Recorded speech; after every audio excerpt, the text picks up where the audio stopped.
what we're working on right now is he starts from a micro swing. It's like this. Okay. And right now we're gonna do what he calls body rotation. Sure. Like if you're in a golf swing and you're back here, what most amateurs and seniors do, they come through and they flip. They come over the top and they flip with their wrists. And what we're doing now is get the golf club to the ball with your body rotation. Great. So I took a video of that yesterday and I sent it to him, then he analyzes it. And Okay. gives me feedback. It's very, very, very informative and good. I've reinvented my golf swing in the last few months. Really? Wow. And that's neat. It's all virtual, right? You just Yes, send it to him and he but analyzes? He's got a website and I've got all the lessons on my computer. I can go in there anytime I want to review. Yeah. And it's really good stuff. It's all basically face first. Wow. Set the golf club to the target with your right hand. Then you set up behind the ball. Then you do a little what he calls a twitch. Closing the shoulder a little bit and then take your steps and then put your strong grip on the left side and then bring what he calls the knuckles back, low and back. This is about it, like a three-quarter, feel like a three-quarter swing, your back swing. I used to do this. Now it's this. Then come through with the body, impact, and turn. It's a much more compact and swing that really, really works. Yeah, it makes sense. Yes. Good for you. So anyway, I said a lot of stuff to Richard on that. Did you? You mind if I turn the TV down? Yeah, I'll just turn it off. Actually, what can be I'm on. going to do is put some music on the background. Well, I want as much audio as we can capture. You know, because if you say something and I can't edit it, then it's a problem. Audio is kind of the key to this whole thing. Yeah, I just like to have a little bit of music in the That's fine. background. Instrumental. Or whatever you got. And I put some bass on with this thing. I got a new sound bar in the bottom of the TV, and I got a bass speaker back there in the corner, and it really, really works. And so I'm going to put this bass up a little bit. There, now we got the woofer is going to be working now, but we'll keep it real low. Molly and I, when she still was in her game. Because it's this one right here. Isn't that beautiful? That is gorgeous. That's probably about 2016, about 15 pounds lighter on my side. All of us. It's in Polly's house. Okay, now I'll turn the computer off and we can do whatever you want to do. Tell me a little bit, since we're on this subject, where did you meet Polly? I met her in a place right about a mile from my house over here on Scottsdale Road, an Indian Bend called Remington's. And actually I met her this is in 2015, and I actually met her about 2013 maybe, or 2012.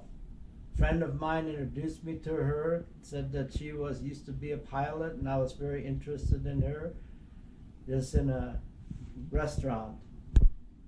And I really wanted to meet her then. My friend said I can't because she's going through a hard time right now. I don't want to introduce her to anybody. So I forgot about her until 2 years later, I saw her with the same friend again at this place called Remington's. This time she introduced me to her, and Polly was doing Friday night happy hour functions invited people on email every Friday at different place every month, called TGIF. So that night, after I met her, she gave me phone number for the TGIF and where it's going to be next Friday. When I got home, went to bed, the phone rings and it's Polly. Gave me a personal invitation. So that's how it started. Cool. That's great. Awesome.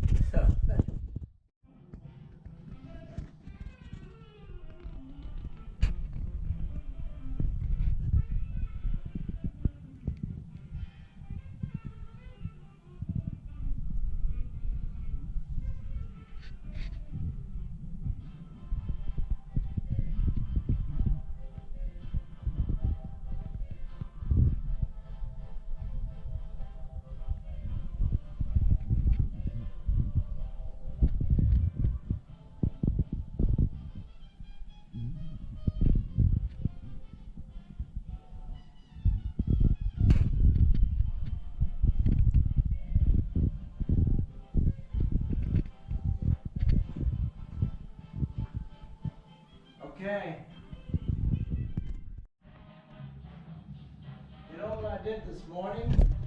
I went out there and opened the garage door. I want to show you this. You don't have to have the camera for this. Oh, okay. It's up to you. I'll just bring it with. But I opened the garage door and I saw a bolt laying down here. And I looked up there and sure as hell, where this door frame, the opener is attached up there. Yep. One of the bolts was laying down here. Oh my the gosh. other one was loose too. Oh. So I put it back in, and it was tightened up and everything. It just wobbled itself out over time. Oh, vibration. So now it works a lot smoother now. I bet. It doesn't vibrate when you open and close it. Oh, good job. You fixed it. Yeah. I like this here too. See, there's always something you can add to the video later, you know? Yeah. This is all part of your see your clubs in there. Sorry, I'm being snoopy here. There's some nice clubs. Okay. You do a lot of biking? What's that? You do a lot of biking? Yeah, well, I used to more than I do now. Sure. This is I practice a lot of golf swings. Okay. In the mirror right here, see? Oh yeah. I look in the mirror and I practice and look at myself in the mirror. I go back and I come through, make sure I turn my body at impact and then release the club. That's my new golf swing right there. Nice. See it again. Okay. I'll get it. This is sort of slow motion, okay? Mm-hmm.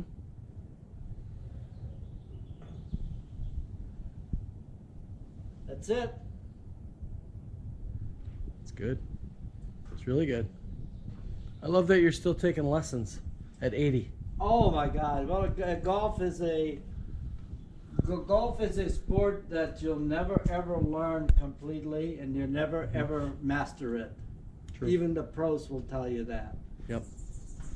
You can always learn more. It's true. In golf. We're gonna go inside now. Yep. Top part. Yeah, you do. Can't wait to get started. Okay. Charge it in there. Yep. Right over there, on the corner. The little over on this side. The little white case right above your bag, right there. Yeah, just open that up and stick it in there. You got it? Yep. It's in there. It'll charge up then. Great. Okay, let's get started. Okay.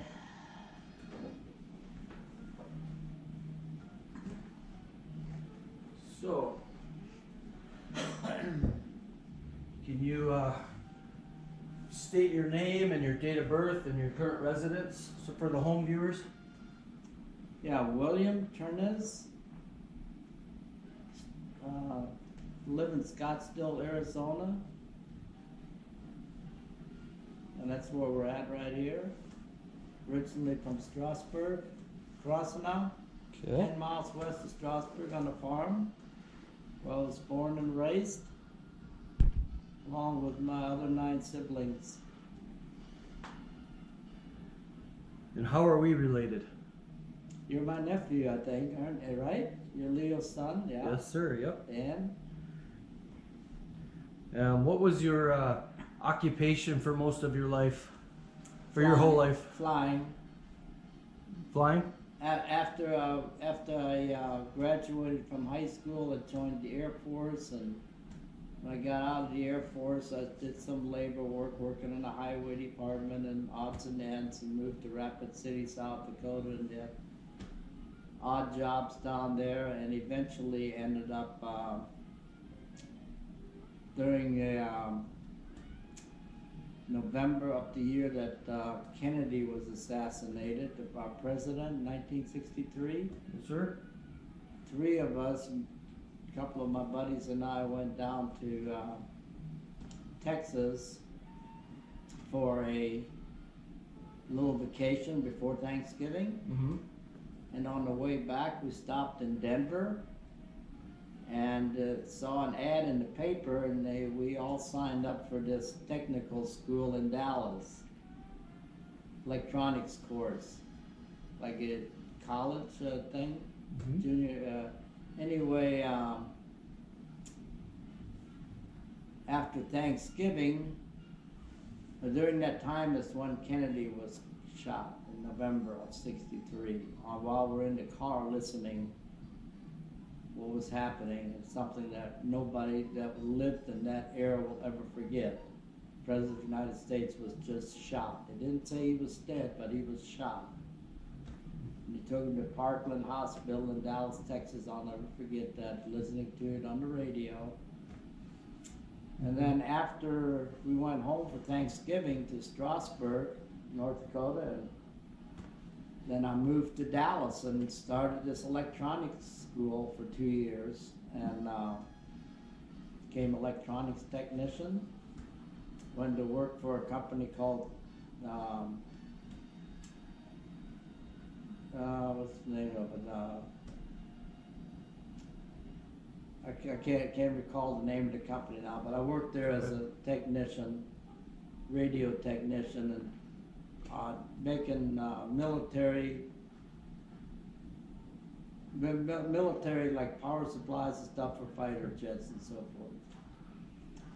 How old were you about that time when you started that? Let's see, I was probably about 24 years old, 23, 24. And from there I ended up getting my radio transmitter technician license so that I can work on broadcasting radios. And that was required for me. I wanted to go to work for Braniff Airlines, and that was one of the requirements. I have to have this radio license to work on the electronic gear. Sure. So I took that course and took the test and interviewed with Braniff and got hired at Braniff. And while I was working there in like 1964, 65, in that area, I discovered flying lessons. Up until that point in time, I didn't think it was possible, unless you get training in the military, to become a pilot of any sort. So a lot of guys I was working with were taking flying lessons, so I got sort of hooked on that. And I started taking flying lessons and soloed in 1966, and that's how I got started flying. But my dream had always been flying. Even when I was a kid, I'd lay on the farm in the grass and look up at the sky and see the airliners flying over. And I thought, wow, I can't believe there's people up there eating and drinking in that little tube up there. And I just had a big interest in airplanes. So that's how it all started. When I soloed in Dallas, and then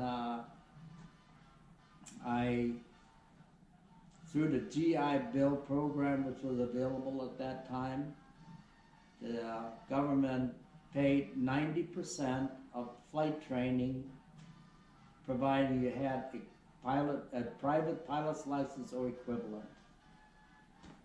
And so I entered that program and got my instrument rating, multi-engine rating, and so forth, and then an airline transport rating, and built up my time flight instructing in the Dallas area. And between Dallas and Fort Worth, there's a little airport, little town called Grapevine, and that's where I was flight instructor with students. Build up my time.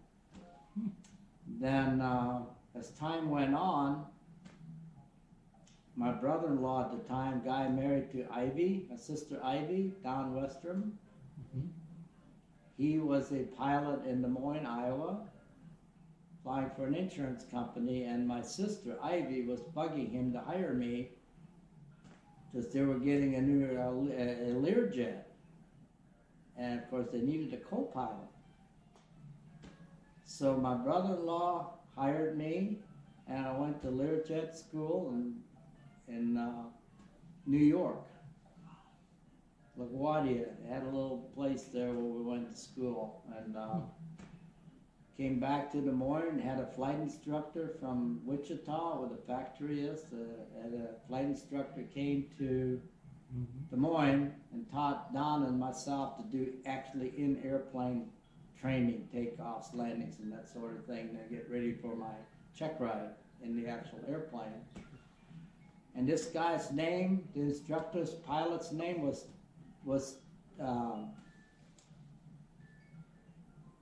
they called him Dutch. It was John Dutchendorf, John Denver's father. Really? Really. So about that time, was probably in June of maybe about 1970, he was telling us over dinner that there's a special coming out on TV, public TV, in June about his son it's an album called Poems, Prayers, and Promises. And with his son, he said his name is going to be is John Dutchendorf, but he calls himself John Denver. We thought, yeah, really. That was the beginning of John Denver's career. That's very cool. Yeah. And John Denver has been known to fly himself, right? Yeah, he actually got killed in an experimental aircraft. He forgot how to switch the fuel tanks and ran the airplane out of gas and crashed.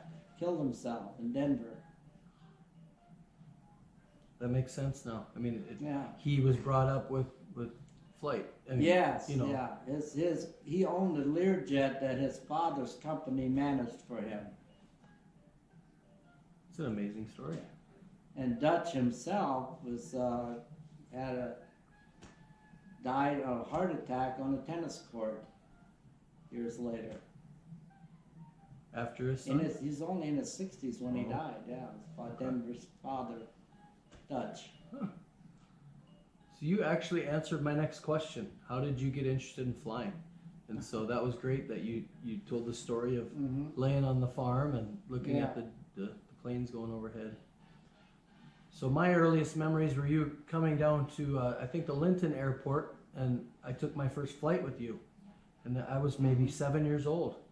Could be, yes. That was a joy. It was a nice little, I think, a 6-seater or something like that. Yeah, it was a Cherokee, Piper Cherokee, that belonged to the company I was flying for in Des Moines. I mean, in Louisville, Kentucky at the time. Yeah. The owner of the company of Humana, the hospital. They were a hospital company at the time. Now they're a health insurance company, but back then they owned like 70 or 80 hospitals. Oh.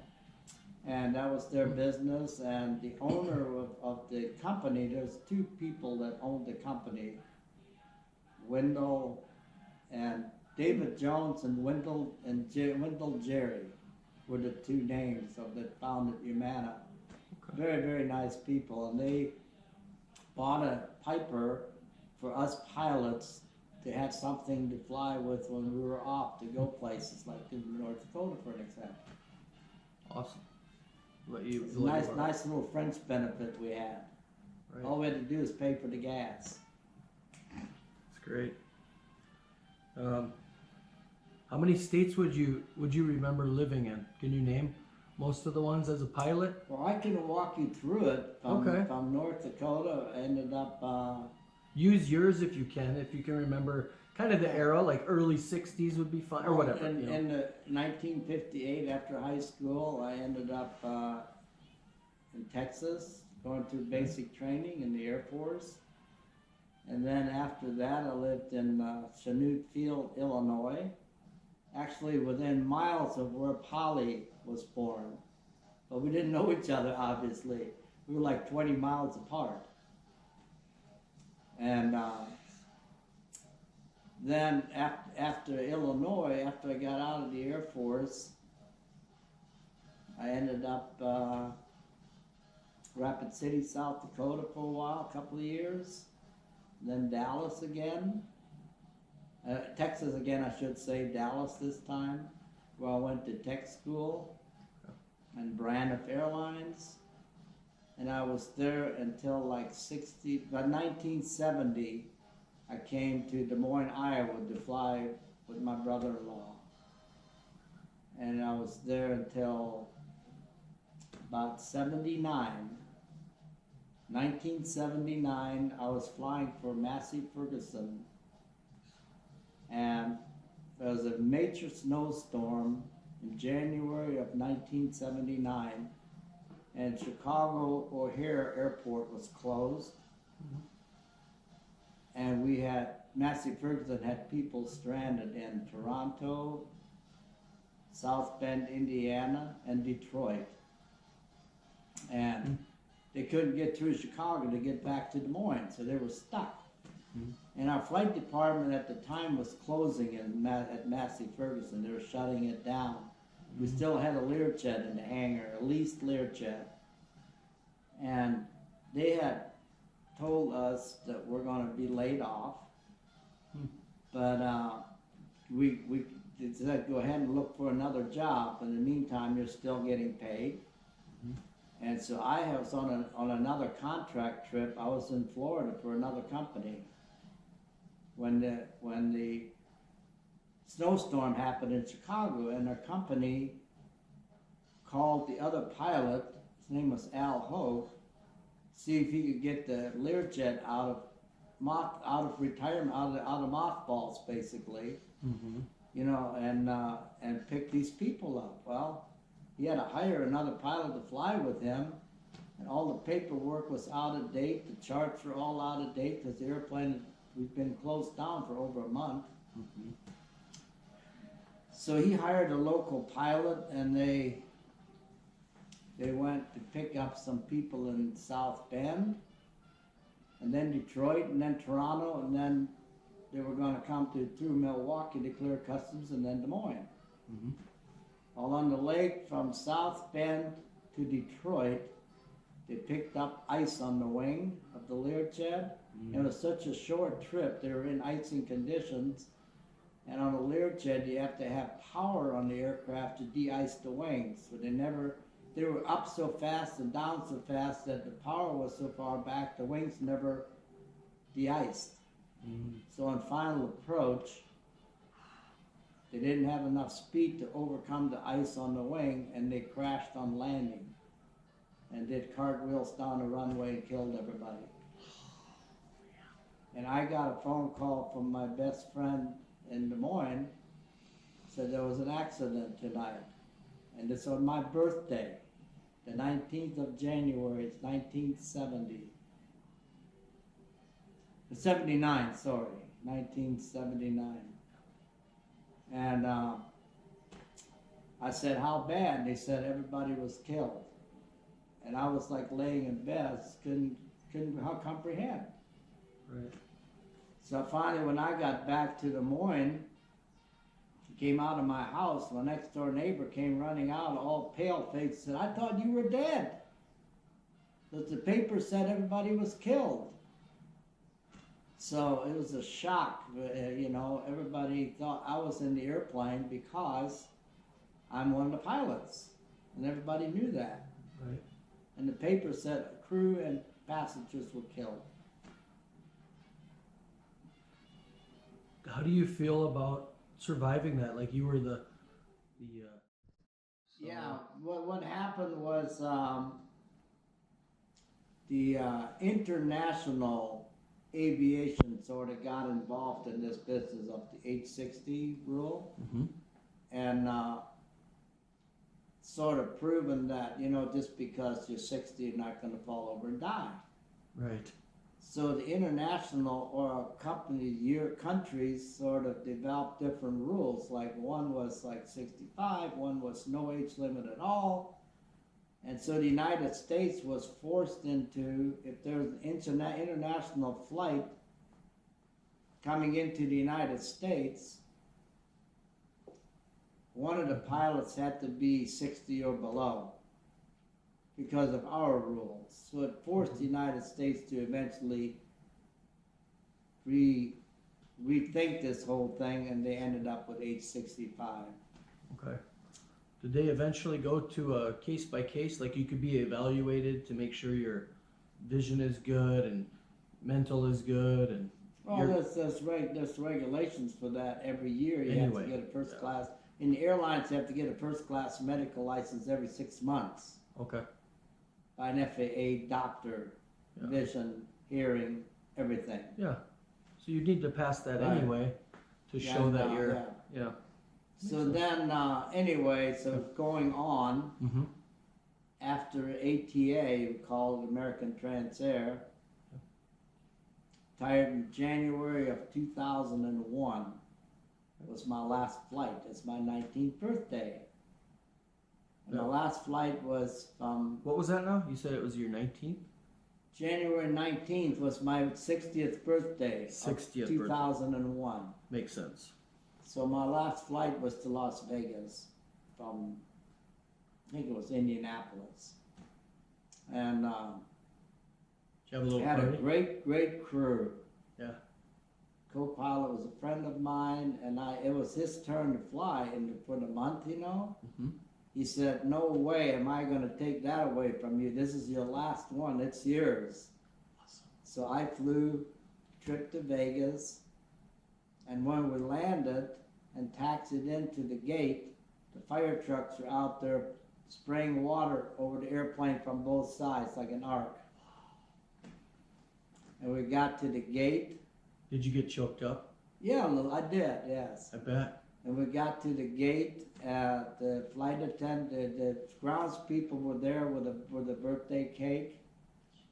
And it's just a nice little memory of my last flight.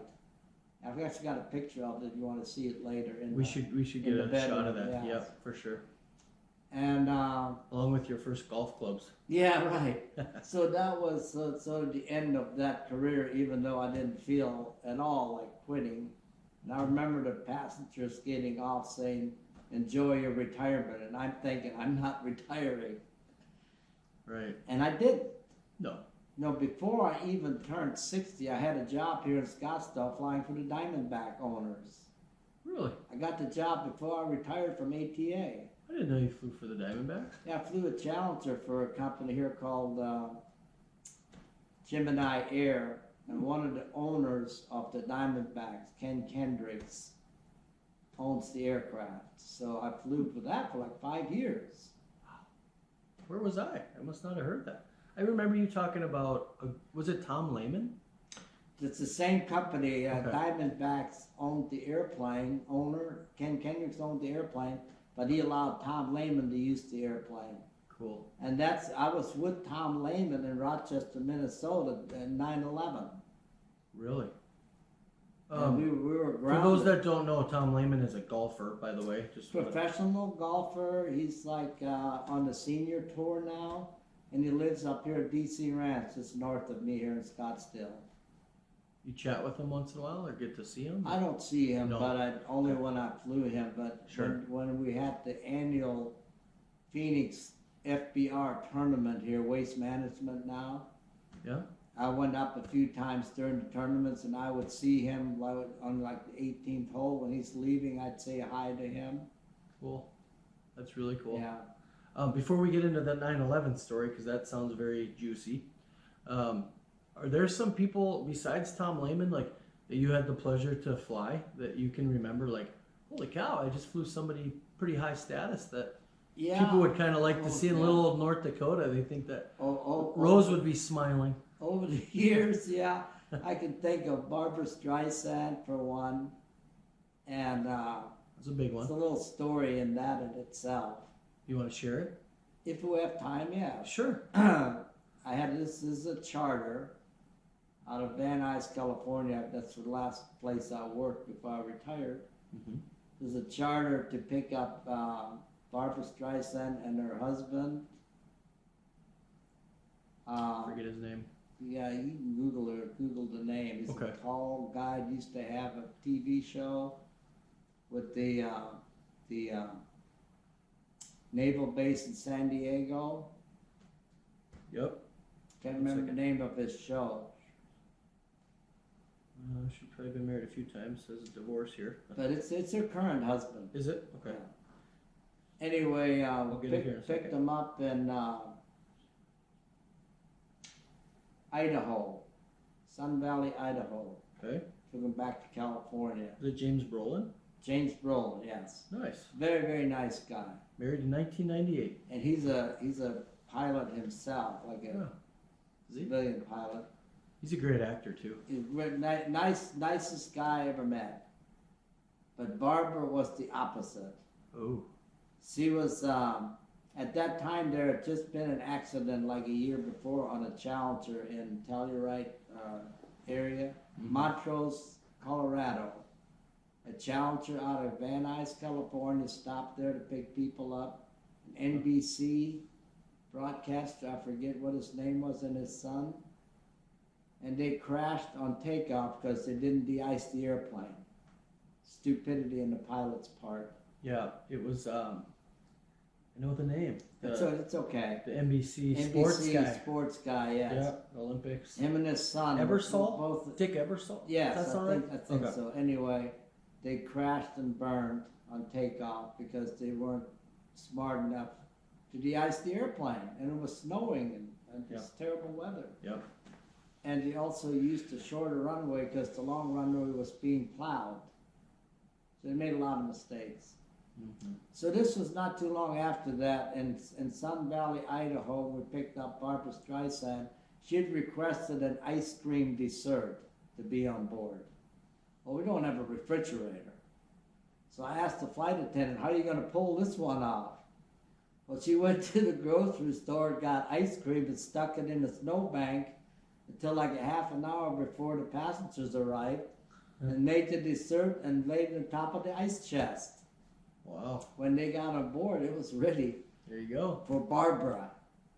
Oh. And when she got out of her limo, I greeted her at the door of the aircraft. She said, "Are the wings de-iced?" And I'm looking up at the blue sunny sky, and I said, "Yes, ma'am." Professional. Took Yes. the high road. But she's a little arrogant. Yeah. And then she immediately wanted to know where the food is that she brought. She was bringing her own food. Where's the food? Where's the food? I said, it's going to be loaded with the luggage. The flight attendant was dealing with her on that. Sure. But she was very, very pushy, Yeah. New Yorkish type broad. That's what I got to say about that.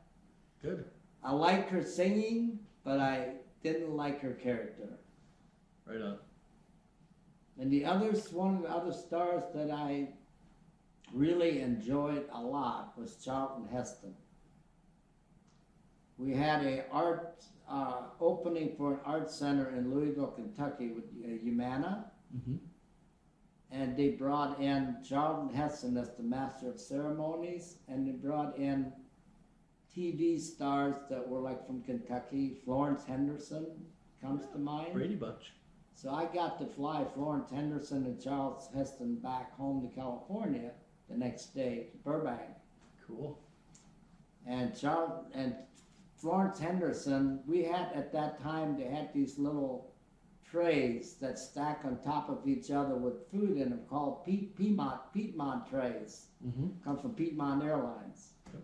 You would put breakfast in them and stack them on top of each other, and they stay hot. Mm-hmm. And have a strap on to carry them, like 10 trays. Mm-hmm.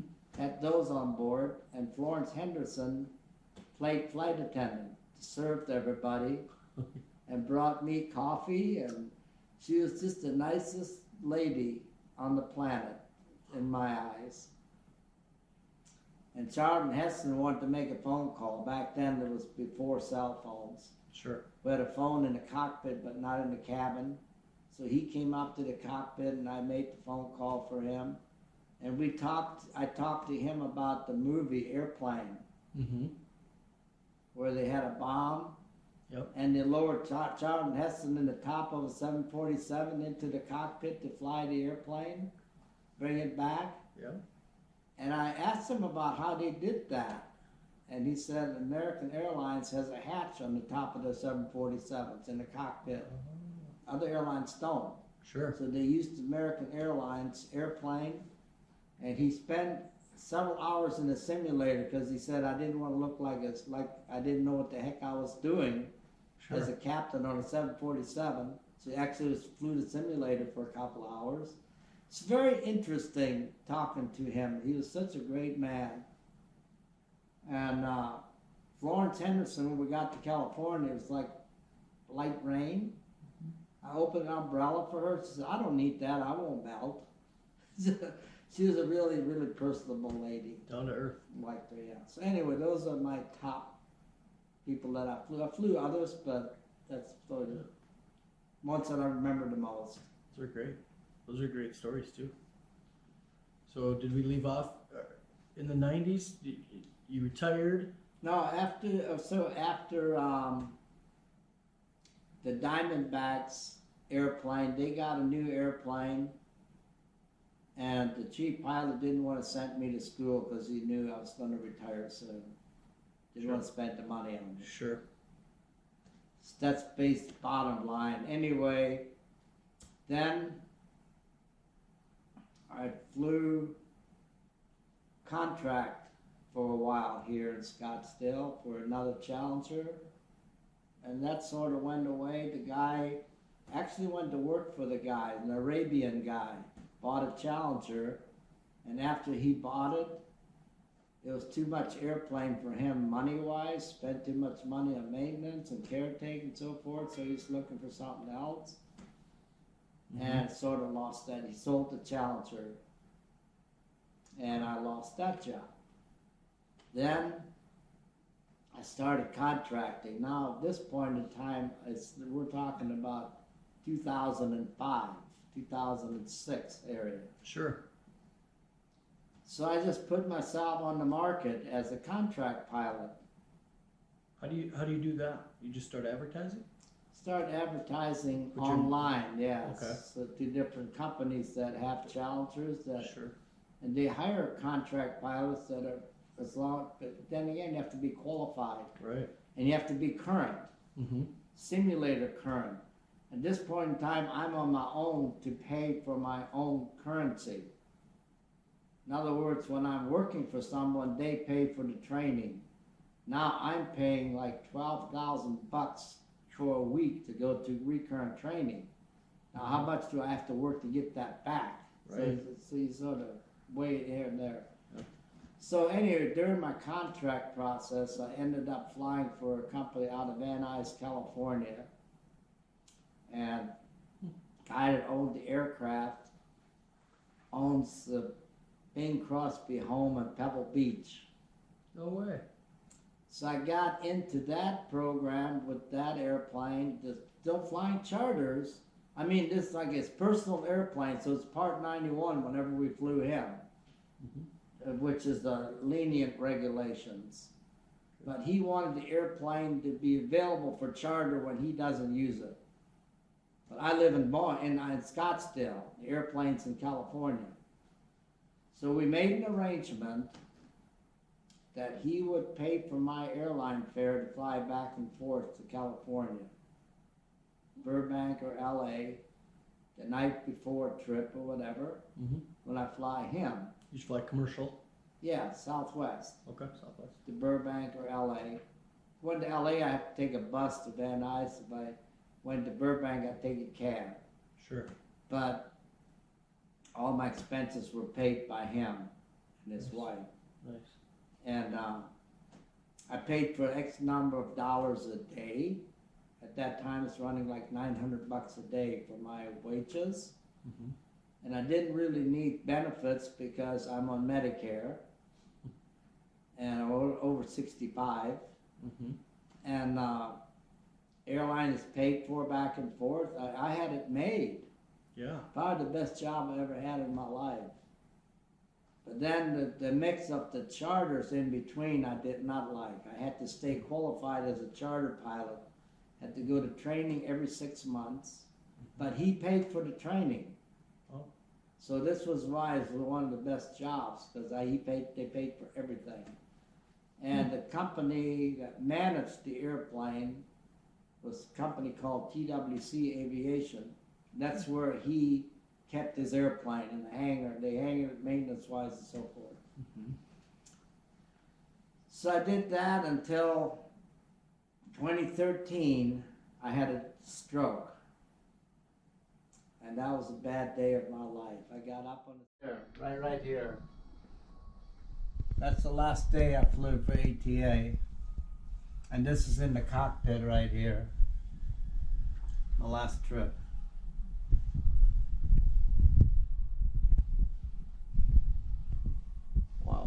Farewell to Captain Bill Turnus, 2001, January. That's been 20 years this year. And there's the L-1011 that I flew co-pilot on the Jumbo. And this is 727. The rest are all 727 stuff. This is the day of my last flight. I'm in Chicago. Okay. I had a cake for me, my retirement day. Pilot crew room, January 18th, the day before my birthday, 10 a.m. Saying farewell to Captain Bill Turnus. It's amazing. It says, they probably can't see it, but it says, my hearty congratulations to you as you complete your airline career. Did not realize until we visited the other day that you started your aviation career in avionics. I've enclosed a retirement ID. David, how do you say it? Linskog? Linskog. System Chief Pilot. ATA. Look at that. That is awesome. This picture is just priceless. Look at that. Captain's hat. Proud of you, Uncle. Thank you. One of my heroes. One of my idols. Top 3 for sure. Got to put my dad up there too. Where? Well, on my idols list. Oh, of course. Yeah, right. Yeah. What do you got here? You want to tell us what some of these are? This is my technical school certificate from Pacific Western. Actually got an online college degree in aviation management. And this is my Air Force discharge paper. This is an inauguration flight from Chicago Midway to Philadelphia, and I was the captain on May 1st, 1999.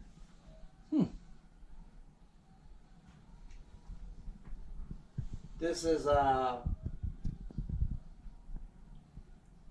NBAA is a pilot organization that does every year conventions and stuff, and they had $1 million awards. This is like conduct total of 1,879,820 miles with safety without an accident. Wow, that's a lot of miles. That's almost 2 million miles. And this has always been one of my favorite things to keep in mind when you're flying. You want to read it to us just to hear it in your words? Aviation in itself is not inherently dangerous, but to an even greater degree than the sea, it is terribly unforgiving of any carelessness, incapacity, or neglect. And this is the high flight poem that was, who's the author of that? John G. McGee, September 3rd, 1941. Want me to read it? If you have the time. Oh, I sure can. have slipped the surely bonds of earth and danced the skies of laughter silvered wings. Sunward I have climbed and joined the tumbling mirth of sun-split clouds and done 100 things you have not dreamed of, wheeled and soared and swung high in the sunlit silence. Hovering there, I've chased the shouting wind along and flung my eager craft through footless halls of air, up the long, delirious burning blue. I've topped the wind-swept heights with easy grace, where never lark nor ever eagle flew, and while with silent lifting mind I've trod the high underpassed sanctity of space, put out my hand and touched the face of God. Ronald Reagan said that after the Challenger explosion, remember? Yep. He read the last line of that. Okay. This guy actually wrote this while he was flying in a fighter jet. It's amazing. I will be looking that up. High Flight, it's called. By John G. McGee. Yes. Awesome. What made you, while we're on the subject, what made you want to join the Air Force? Was there a certain thing that sparked that? Probably airplanes. Yeah. I want to have something to do with airplanes. Not Sure. no particular reason, but I like the uniform. Nice. How many of your siblings joined the forces? Any kind of armed forces? Albert was in the army and based in Germany back when, I can't remember the years, in the 60s probably. Maybe even 50s, I can't remember. Mm-hmm. He was a truck driver. He had a lot of stories about Germany and the beer and the fun that they had in the beer houses. I wish I would have captured that. And Richard was in the National Guard with Paul Hornung, Green Bay Packer guy. Yeah. And maybe Elvis Presley, I'm not sure now. I'd have to talk to him about that. Okay. I'll have to do that. And that's it. Leo never went, obviously. Farming. So it's only 4 of us. So 3 of us were in the military. Okay, 3 out of the 4 boys. How old were you when your dad passed away? 7. Do you remember that pretty vividly? I do. I remember him laying in a casket in our living room on the farm.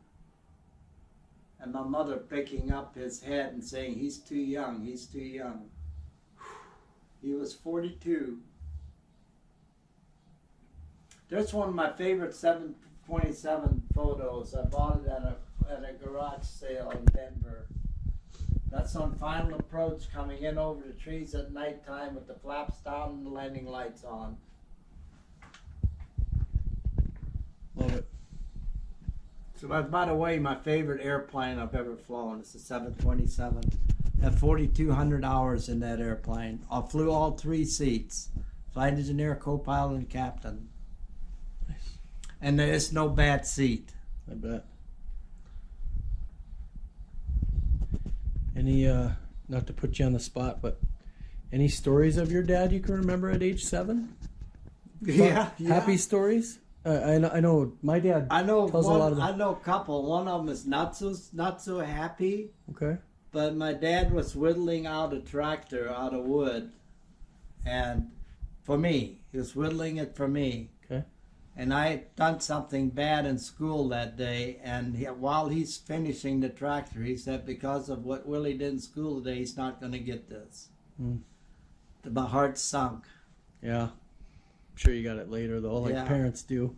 And the other one was the last time he came home to the farm to visit the family. My Uncle John Turnus in Strasburg brought him from the hospital to see the family for the last time, but we as kids didn't know that. Sure. So Richard and I, while he was there, were down playing as usual, doing stupid things. Mm-hmm. We were trying to see if we get in the front end of the combine and get out the back. Oh my goodness. And during the process, there's some very delicate sieves, that separate the wheat from the chaff kind of things that are very easily damaged. Sure. So we got out the rear end. My brother came down and he just chewed us out. He said, "Wait till Dad hears about this." Well, Dad told us very, very somber, not angry at all. Mm-hmm. He said, "Listen, now Albert's going to be in charge now. You're going to have to listen to what he says and do what he asks you to do." I'll never forget that. I was expecting a beating, Right. a spanking, and Yeah. instead I got a talking to. But that's what I remember about him. The other one was Oh. Got me choked up. Richard and I were riding on the back of what they called the drill, the wheat planter. Yeah. And it's a wooden box, used to be with horses, but he had built a thing he would hook it on with a tractor, and he was drilling, planting wheat. Richard and I, he was 5, I'm like 7. Before he died, obviously, I must have been 6. Sure. We were laying on top of the box, looking down, watching the wheat come out these little tubes. And I stuck my finger in one of those things. And next thing I know, I'm bleeding, and I start screaming. But Dad stopped the tractor, came back there, and he says, "Where did you put your finger?" And I said, "In there." And he went and got the other piece of my finger Really? and took me to the doctor, but they didn't sew it on. But this finger is now a little shorter than that one. So you can see that? See? Really? Yeah. It looks normal. Yeah, but it grew another fingernail and everything, yes. Yeah. Did you know that we have that in common? My finger got cut off the tip. No. You can see the stitches. Yeah, right there, yeah. It went all the way around. So they sewed it back on. They did in Linton. I was like four or mine five. was just cut off right at the tip there, and it was the doctor just decided not to sew it back on. He said it'll be fine. Mine was a tractor. I I was riding with Dad, and every time I'd get in the cab. Sit outside for a minute? Sure, listen real quick. He said, hands away. He'd always say, get your hands out. The one time I was looking back this way or something, and he closed the door. Yeah. He felt so terrible. Yeah. And I said, Dad, I still got my finger. Oh, he said, you can't imagine how bad you feel when you hurt your own child. That is terrible, yes. But yeah, we'll sit outside. Another big story. I was working for Agady Rurik on a farm. Yeah, I like Agady stories. And we were going to go out combine that day. He had a cockshot combine, self-propelled. Okay. And we were doing like what I would call a pre-flight in an airplane in the morning, greasing it Inspection. and checking everything. Sure. I was checking the tension of the drive belt when he hit the starter. And I got my finger caught in the big pull. Thank God the engine didn't start before I hollered. Right. I mean, I hollered and he took his finger off the button. Okay. But it's got it caught in the wheel underneath the belt and put a big cut in one of my fingers. And they were going to town to grocery shop that day, and I had a bandage on. I had to milk all the cows by myself. My gosh, with the bandage. With a bandage on, a cut finger, yes. Could have lost an arm or hand. Oh, easy, easy.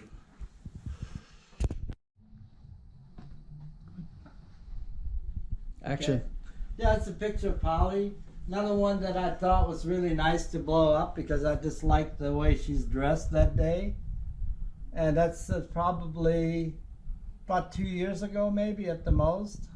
Where was that taken? In the kitchen of her house. See the Lulu's pen right behind her. And Lulu's water pot down there to drink out of. Is Lulu in the pen? No, just a picture of Lulu. No, that's not even a picture. It's just one behind her, a picture hanging of her. But Lulu's somewhere, I'm sure. Well, it looks like there's a white fluff in there. That's a toy. Is it? Okay. Yeah. Gotcha. This is the master bedroom at your place, right? Yes. I gotta take another peek in here once. That's new shower doors. I think that's where I yeah. After my marathon, that's why I was looking at it. I was in a lot of pain. Did you run your whole marathon? You didn't stop, did you? No, I didn't. See, I did stop, and I called Lisa. I said, I'm going to finish. I'm at mile 22. Good. I said, I had to take a little pause because I thought, what the heck, I'm not setting any records. I mean, This guy here, he lives in Yuma, Arizona, and he comes here to the American Legion on Friday nights. mm-hmm. And he reminded me of, you ever seen the Yellowstone series with Kevin Costner? Yeah. He reminded me of Rip, the foreman. Oh, for sure. Rip fan club. So I named him Rip, and he started his own fan club, the Rip fan club, because of me. Nice. And he handed out badges last Friday night. Looks just like Rip without the beard. Yeah, that's great. You sparked it. Yes. Okay, we'll get out of your room then. Okay. It's not anymore. He always tells me how jealous he is that I'm able to play golf and be in the sunshine here and down there. It's like very, very dark with all this cold weather last week. Yeah. Texas really got hit, didn't they? Oh, wow. How's his power situation? They never had a problem. That's good. They never lost anything. They just had to stay home, but Tell me his city again. I always Lumberton. Lumberton. Just Okay. 10 miles north of Beaumont. Okay. So it's a sleeping community north of Beaumont. Cactus.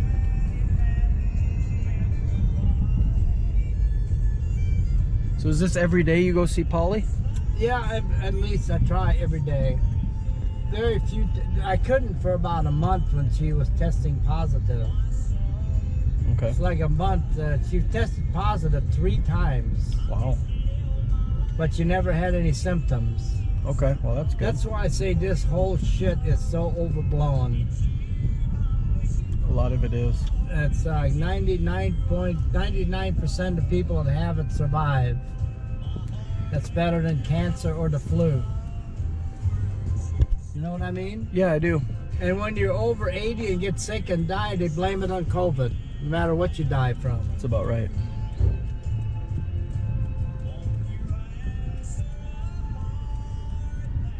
You're catering to Leo's not going to get the shot, is he? Sounds not likely, but you know, when it comes around, he might. I'm the same way. I might just get it just to get it. The thing that I say it's better for you to get it even eventually. Right. Because I think you're going to need it someday to show proof that you've had it. That's true. Or To get on an airplane. That's right. That's kind of what I was thinking. You might as well get your card and get it over with. If I were you, I'd wait until you get a one-shot thing. Okay. You know, you can just Good advice. get the Johnson shot for one shot. Yep. And then get your credentials. Sort of like a passport to travel, you know? That's true. So it's going to come to that. I'm guaranteeing you that. So I just know the way they operate. Yeah, I believe you 100%. They scare the fucking shit out of you, then they make you do it. Right, right. Yeah, even Dustin and I, you know, he works for American Airlines, and he thought that too. Everybody's just gonna have to get it before you travel. I said, yeah. So what you're saying, I believe you. Yeah, I told Al Nagel the same thing, so he said he'll wait a few months. Sure. I like to get some of the streets and the trees, and it makes for good B file, Right. B reel.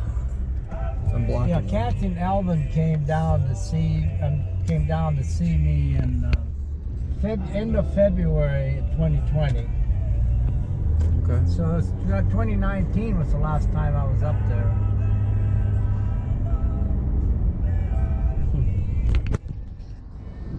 She's only 10 minutes from me, Polly. Okay. Oh, I'm going to show you where we met. Perfect.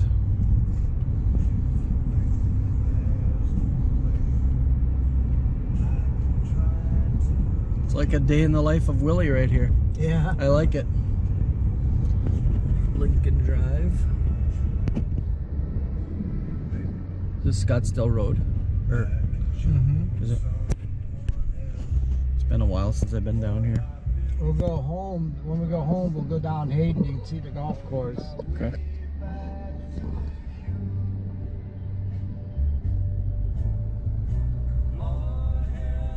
You know what's funny? When you mentioned Bing Crosby, I didn't want to interrupt, but we just talked about that with Lorraine, how your mom, Rose, loved Bing Crosby movies. Yeah. Like the Bells of St. Mary's. Yes, yes. And so I found the movie on He was like the head of Tubi. the Boy Scouts, right? Yeah. Yeah. Well, he was a priest. Yes, and that's why Mother liked it. And he was a Catholic priest, and then he went with the nuns. But I searched on Google, you know, where I could watch that movie, because I just wanted to connect Bing Crosby and what she liked, because I knew she liked the Twins, Minnesota Twins and things. Yeah, right. And here it was a free movie on Tubi. I had it right on my kidding. Samsung Wow. TV. And then I showed Dad this Tubi app. I said, Dad, there's like hundreds of Westerns on here from when you were, you know, younger. Right. And he said, I'm going to have to check into that. You talking about YouTube? No, it's called Tubi. Oh, Tubi. And it's a okay. newer app, just like a Netflix. Yeah. But okay. they're all free. Well, I use, you know, on my remote control, I can press the mic and say free movies, and all kinds of shit comes up Nice. Okay. on Dish. Yeah. This place used to be called Remington's right here in this building. Oh, yeah. It was a nightclub with music, and that's where I met Polly, right here, this building. It's associated with this resort right here, the Scottsdale Plaza, right here. Awesome. I just didn't want to talk over that. It's okay. Perfect. Yeah, keep doing the play-by-play. I love it. Can always chop it up, right? Mm-hmm. Like I told Lorraine, we can always do it. And she said, well, we will, whether it's right or wrong. I love Lorraine. What was that remark in Lorraine's video? She said that glass, you need like a glass full of water or something for the noodles? Yeah. And this is a Copenhagen glass or something. What did it say on the glass? It said Hague. From the Netherlands or something, right? It was a glass from another country. Was it? I thought she had a Hague glass. You asked her, but it had something else on it. Okay. Yeah. And you asked her, does it have to be a Hague glass? Right. Just to be she funny. Said, no. No. I wanted that Barth to come out. Yeah. You got it. Anytime you can provoke. And it's never precise. It's just a little bit of this, a little bit of that. Yep. And you know, Dad does it more than ever now.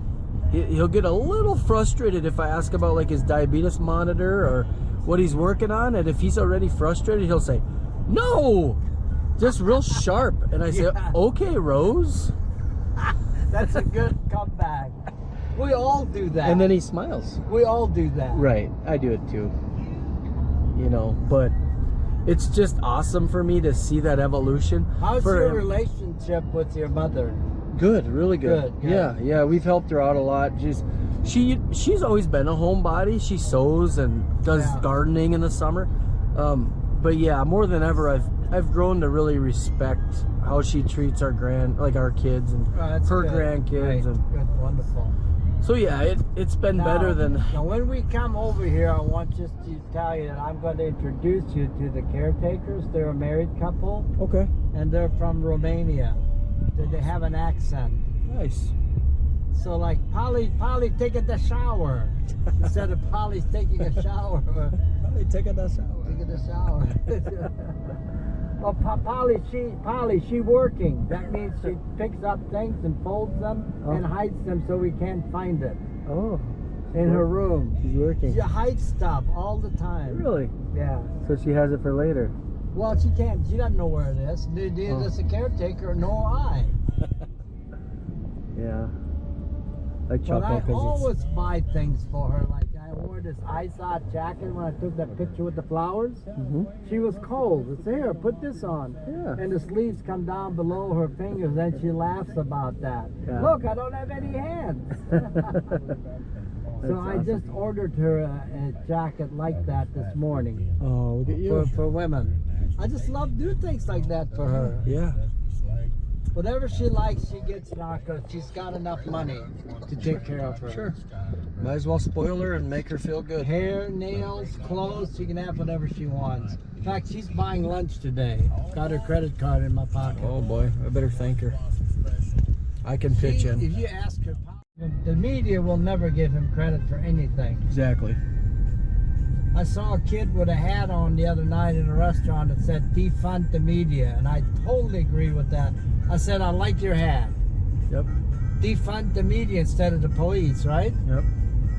Did you see the newest flags out? We saw one yesterday. 2024 Trump flag on the back of a pickup said, "Resave America again." I like it. I love it. Resave America again. The other day, President's Day. Yeah. Florida was Trump was at his golf course in Mar-a-Lago, and they had thousands upon thousands of people there with Trump flags for President's Day. Nice. There's 75 million of us. We're not going away. That's true. I'm always going to be a Trump guy. Yeah, the last thing was unfortunate. That last chapter of his White House stay. That's not because of him. Yeah. Nancy Pelosi orchestrated that whole thing Really? to make Trump look bad. Absolutely, I'm convinced of that. Okay, that makes sense.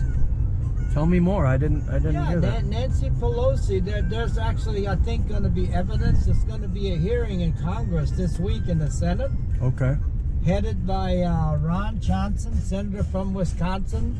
They're going to dig into what actually happened. Makes sense. And probably hired people, huh? Trump was blocks and blocks away making a speech when they broke into the Capitol. Sure. He wasn't even aware of it.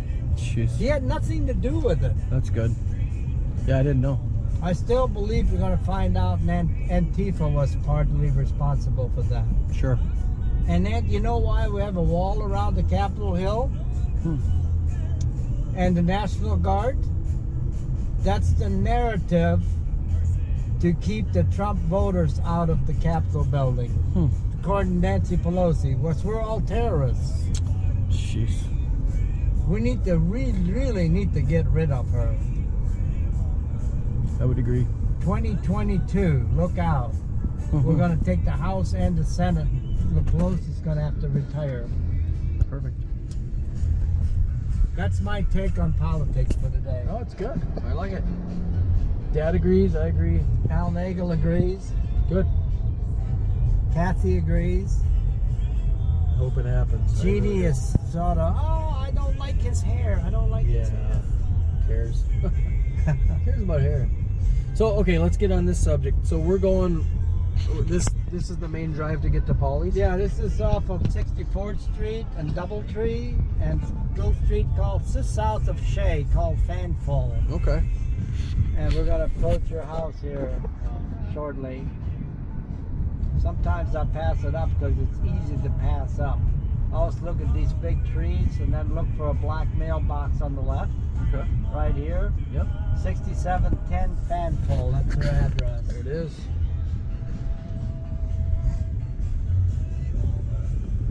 I think we're gonna, yeah, we'll just go out the front, I think. Maybe sometimes we go out the back, but they've got her gate locked on her patio. Okay. So she can't get out. Put my mask on. Do you think I can roll as I walk behind you? Sure. Okay. I didn't know what the restrictions are. Yeah.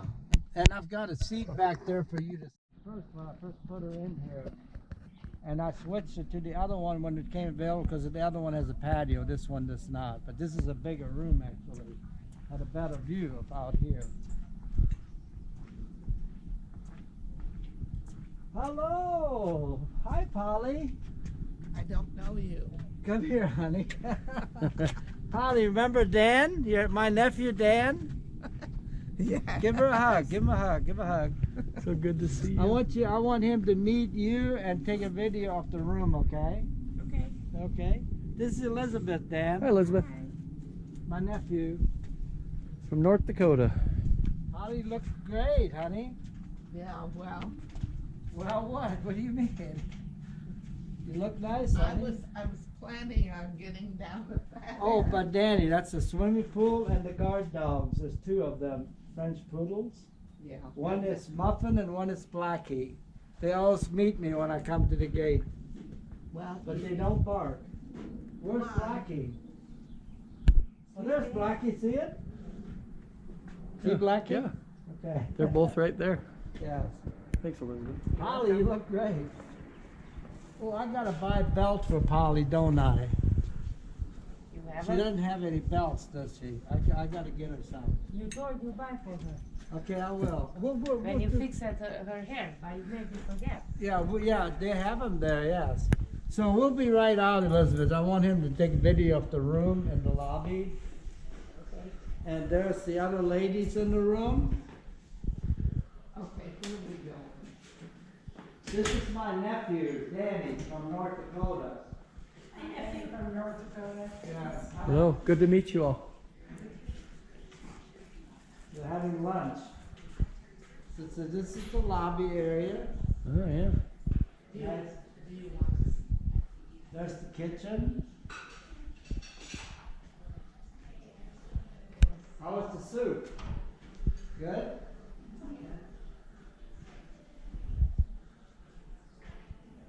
Polly, come with us. We're gonna go watch. So goes. Who wants to see your room? Come here, honey. Okay. Okay. Come this way, Dad. Is that your bag? No, it's my nephew. It looks delicious. Get sushi too, huh? Oh yeah. Just had that last night. Can't get good sushi back home. Yeah. That reminds me a little bit of Aunt Anna when I see them. And Rose. Absolutely. This is Polly's little room here.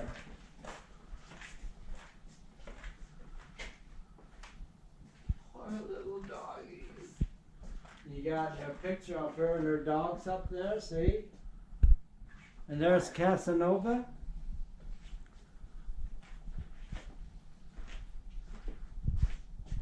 I gotta comb Polly's hair a little bit. The badger dog, right? Yeah. You Dachshund. Dachshund. Dachshund. Dachshund.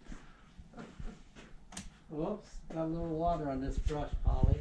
That's okay. You got a pretty nice place here, Polly. You enjoying it? Yes. She paid a lot of money for it. Not really. That's why she got other people in it, so she can offset the cost with the rent. Sure, that makes sense. I'm gonna video some of your pictures. Is that okay? Oh, that's fine. Those are wonderful pictures of you two. Now, Oh. I'll tell you. Both the pilots. Look at that. That's on my 75th birthday party at Echo Canyon in the clubhouse. Okay. Leo and Julie were there. Nice. Can I Leo and I played harmonica. have the right? You want a hat? No. You want to wear a hat, Polly? Yeah. You do? Okay, let me get your gray hat. I think Well, that's be more, careful. more appropriate for today. That's absolutely you, Polly, isn't it? This is gorgeous. Yes, it is. So this is Casanova, Taps, Casanova. Chelsea, and what's the other one?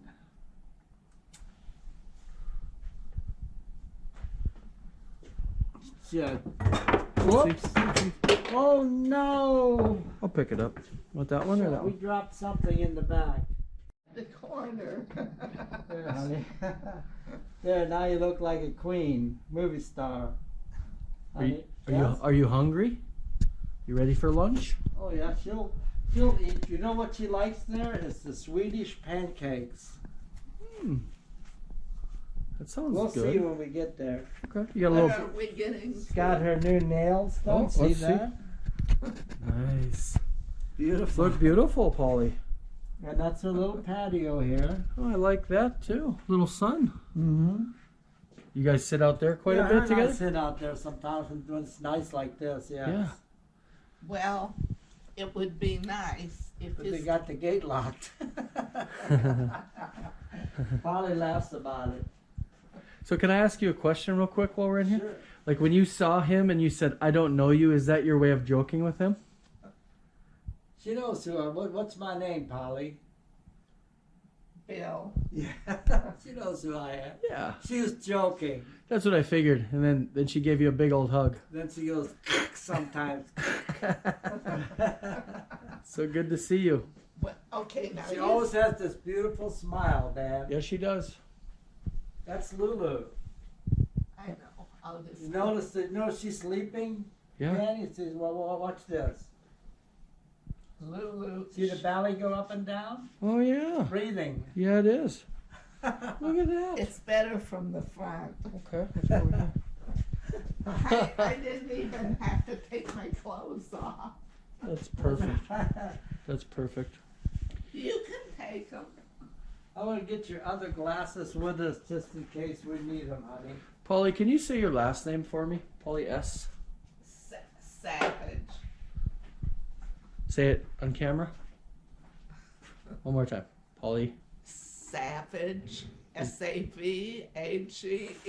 Just like it sounds. Okay. You know, I never knew that before.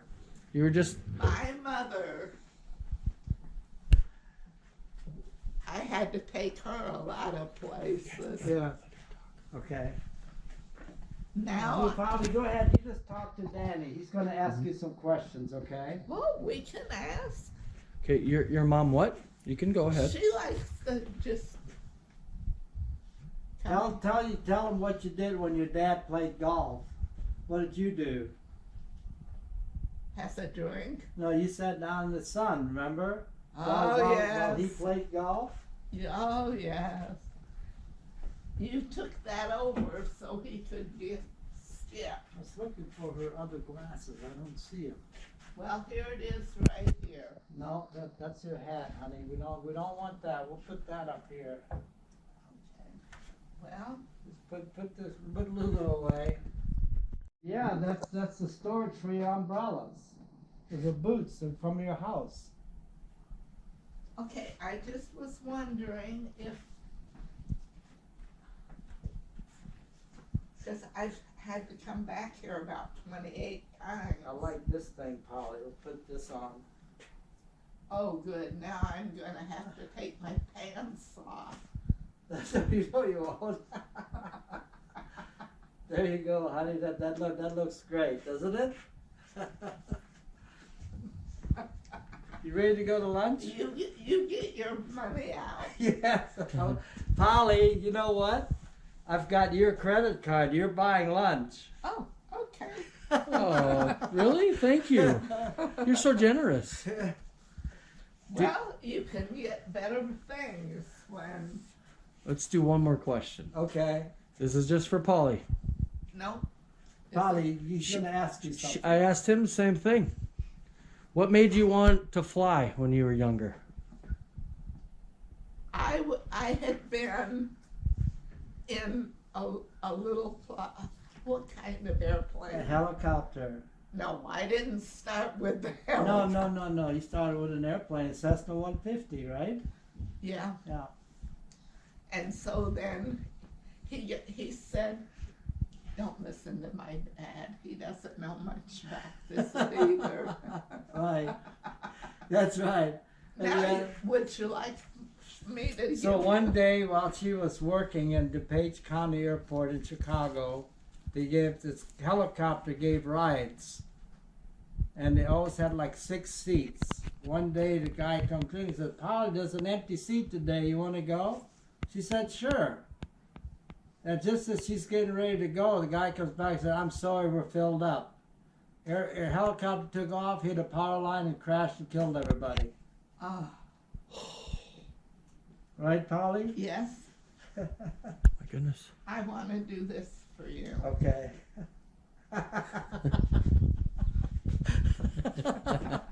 Her face is funny. She's making the. I'm gonna. That's my. Next thing she's gonna do is see? Love it. I've got things I hit with. You see why I love her now? Yes, sir. Give a hug for the camera. Hug me, Polly. Just for the camera.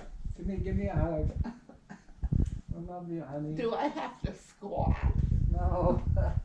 If I did that, I would send you there. Do one little dance jig, Polly. Wee, wee, wee. There we go. Good to go. Okay. Thank you, guys. I like the light. Her glasses are probably in the living room here someplace. Okay, In the kitchen. I don't know. Don't know, but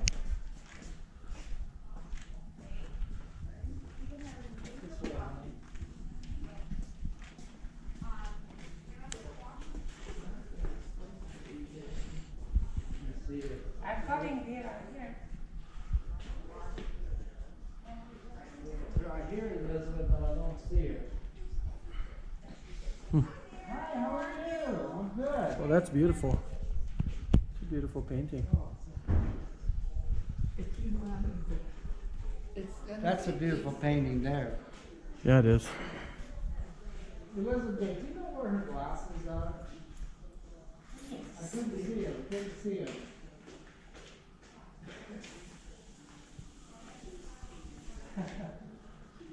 Okay, we're about ready to go.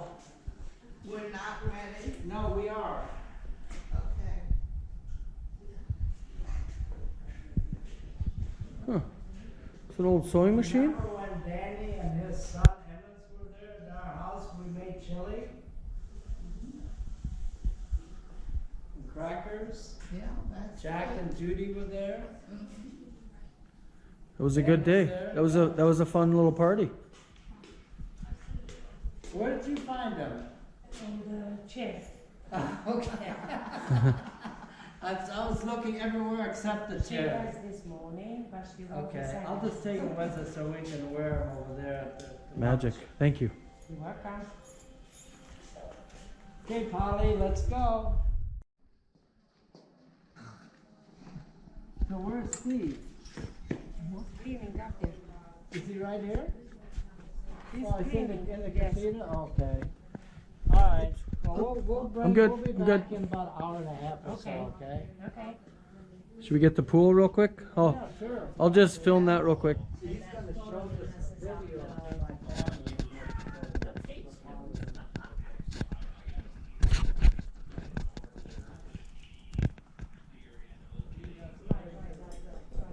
Oh yeah, especially now that we're starting.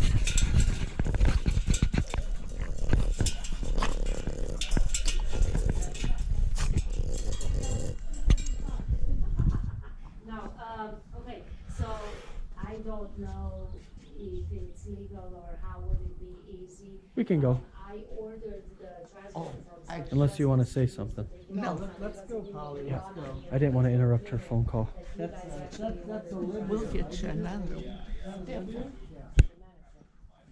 Yeah, so. Thank you, Elizabeth. See you. That's my mother's name, by the way. I love the name Elizabeth. Thank you. I love you too. Love me too. Her husband's name is Steve. Oh, okay. I'll tell you a Nice to meet little, Steve. I'll tell you a little quick story. My leather jacket that you saw on the photo Yeah? in my office, Yeah? that on my last flight, Yeah?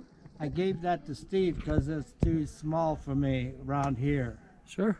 So Steve is wearing it now. Nice. Steve is happy. Yeah. See? Look at Polly. Polly's happy. Okay, Sounds honey, let's go. See you in a bit. See you. Thanks for all your help. You're welcome. Bye, Polly. They do a good job. They do a good job. Good. taking care of Polly. Very soon. Do a great job. What a nice house. Very huh? gentle people. Very nice place, isn't it? Yeah, it is.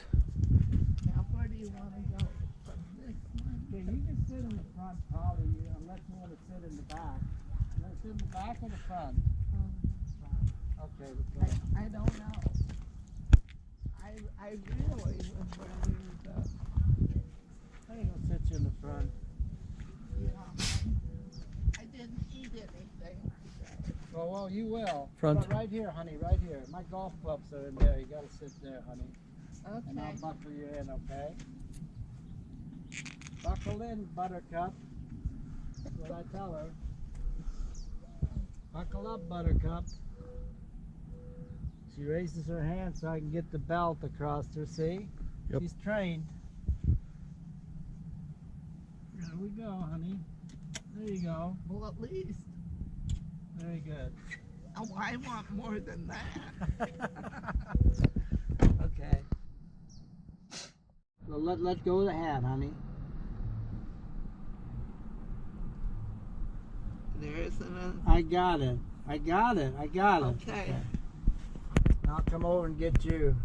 Well, if we're going here. Yes, but I'll go. I'll come over and open the door for you. Oh, good. We'll be sorry. You're very patient. Oh, very good. Yes, of course. Unbelievable. Gotta be. I know. But No, I enjoy it. I you really you do. could go barth on her, but you don't. Oh, I'm kidding. I never go barred on her. Gotta unbuckle you, honey. There, she did it. She did it. Good I job. did it. I did it. See her boots? She loves those Oh, boots. those are nice. Uggs, right? Yes. They're very comfortable. I'll take them. She always, when she gets out of a car, she always does this to put her pants down. That's okay. Let's see. Let me get my phone out of here before we go. My dad is just about as bad as me. Now he's got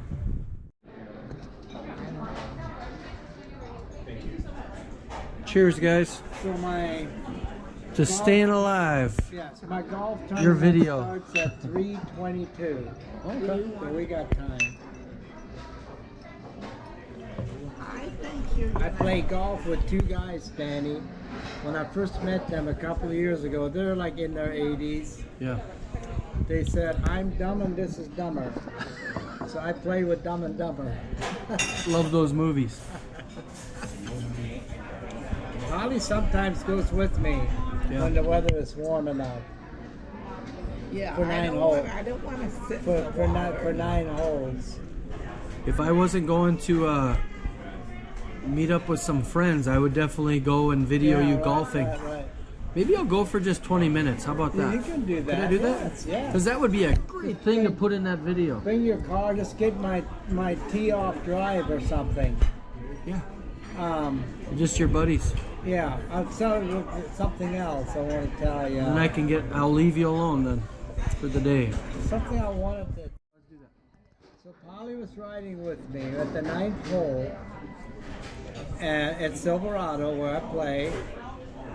It was about a year ago probably, and there's some people with their dogs out there playing next door to the 18th hole, Sure. and they were talking to the dogs. And one of the dogs' name was Holly. Said Holly, Holly. Polly thought she heard Polly. She took the golf cart and started driving away, and I didn't know it. So I got done putting, and I said, where the hell's Polly? She was heading towards my house off of the golf course with the golf cart. I found her though. The other guy took me. We had to go around and find her. She was heading for my condo. Oh, scary, huh? A little scary. And she was when we found her, Thank she you. was talking to somebody that was walking a dog. Just having a conversation. Holly. You want to sit in the back? No, you sit up front, Polly. What are you picking up, honey? Oh, okay. Just throw it away. That's just a leaf. Okay. Let me get my feet in. Okay, put your hands up. Hands up. I'm pointing the gun at you, Polly.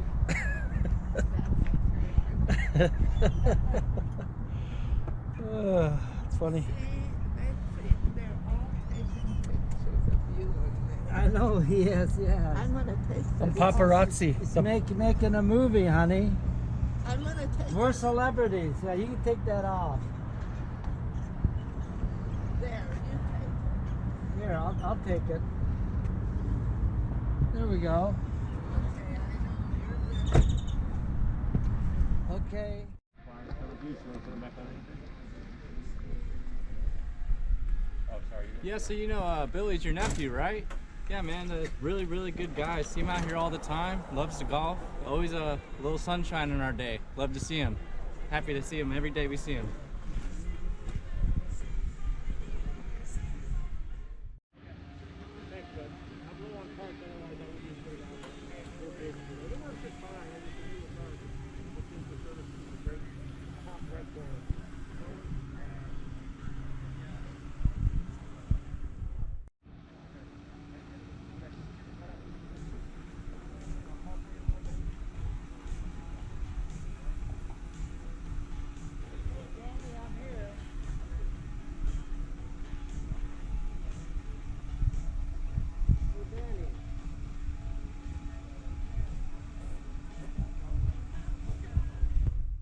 No, I don't need to practice. Okay, all right, Sam. Let's go. Let's go, Ronnie. What's his name over there, your co-pilot? Dean. Dean. He Dean. can't hear. I know. He's my seeing eye dog. I'm his seeing eye dog. That's good. He's 90. He can't I see love and it. he He can't needs you, hear. I remember now. Yeah. This is Fred. Hey, Fred. This is my nephew. Good to Dan, meet you. Dan, pleasure. From You North too, buddy. Dakota. Welcome. Nice to have you. You got a great guy here. One of my favorites. Okay. Okay. One of my favorites. Thank you, Fred. My pleasure. It's the truth. So, Danny, this is dumb and this is dumber, I think, right? Oh, what are their real names? Is that right? Absolutely. This is my nephew, Danny. Nice to meet you. What is your name, sir? Sam. Sam and? Ron. Hey, Ron. Nice to meet you. I'm Dan. Oh, that's Nice my to meet you. That's my nephew. You can have it. You need some water? he usually wants his mommy. Okay. My mommy. Okay. And that's Dean there. I'm his seeing eye dog. When he Gotcha. hits the ball, I gotta watch where it goes. Watch for. Yep. Okay. Okay. You used That's to fly the that? challenger I used to fly out of Scottsdale right here. Coming over to McDowell Mountains into Scottsdale. You didn't lose an engine, did you? No, Oh boy. that's a non-event. He'll explain it to you. It's a non-event. Tell him. The media makes it look like the engine caught fire. No, that's the engine still running that you see. I saw. Yeah. So he said he's going to give you a card to drive Okay. to the number 1 tee. Okay, he said 84. You going to give him a card? Yeah, he has it.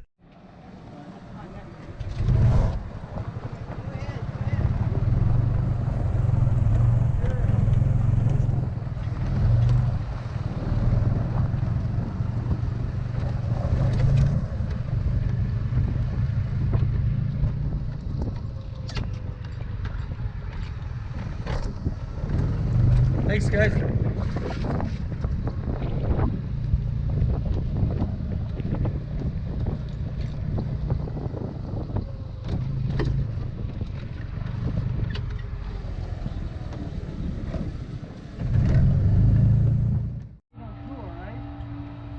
No, he didn't play on Square to square, yeah. I saw that. maybe. I don't. The guy that did it was just Golf Digest. Oh, okay. So this is great. There's nobody in front of us. Shit, mask. What do you think of the masks, Uncle Willie? I hate masks. I don't think they work. They're a media blitz is what they are. They're a bunch of BS. You trap a bunch of bacteria in the mask and you get sick. That's, you asked and I told you, right? That's what I think of masks. And Dr. Fauci says you gotta wear them forever. Yeah, I agree with that too. Where you from? Good shot, man. From Bismarck, North Dakota. Oh, nice. You mind if I get a little video of you guys teeing off? You enjoying? It's gonna be on ESPN tomorrow. Are you enjoying Arizona? What? We're going to comedy yak. Yeah. Yeah, I'm always enjoying it here. It's 40 below back home. Nice. Oh, when it's 40 below, I'll be 6 foot under. 40 below. That's really nice. Well, he just showed off. He comes down here. He ran a marathon here a couple of years ago. Trying to be like my uncle. He comes down here all the time. For you. I wear a blue shirt even. I'm his watermark. Pretty much. He took my live video interview this morning for a couple of hours at my house. That's yeah. cool. And we took Polly to lunch. Oh, good. That's wonderful.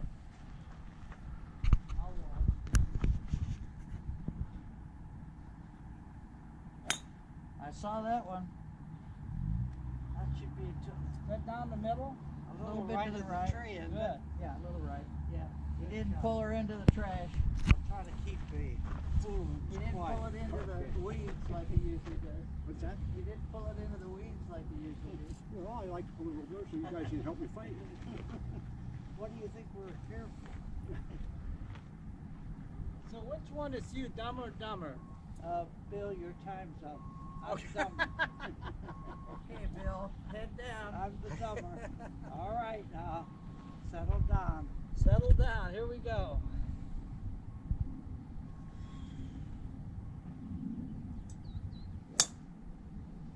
That sounded solid. It's a good one.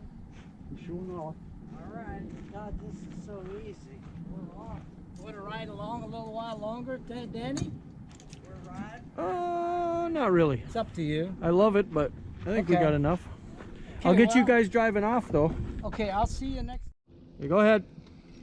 See you later. Bye. Bye, Danny.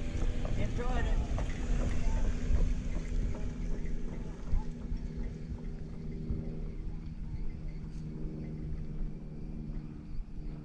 Pilot to Polly. From milking to flying. The one that was. I felt a little bit guilty for being alive for a while. Because I felt sorry for especially the guy that they hired to fly with Al. Right. And his He had a young wife that just got married not too long. Mm. And when I moved to California after that to take a job for a bank in San Francisco called Crocker Bank. We were based in Oakland. And about a month or two after I moved to California, I got a phone call from Massey Ferguson. Used to be our secretary for the flight department. Mm-hmm. She said, I've got some bad news for you. And I said, what can possibly else happen? She said, Craig Barrows, the other co-pilot that they hired, his wife committed suicide. They think it was suicide. She came home from being out and left the car running in the garage with the door closed. So it was continuing drama. Mm-hmm. 1979. January 79, yes. Was that a turning point in your life, would you say? Did you feel like God spared you or something? Like for a bigger purpose? Well, I ended up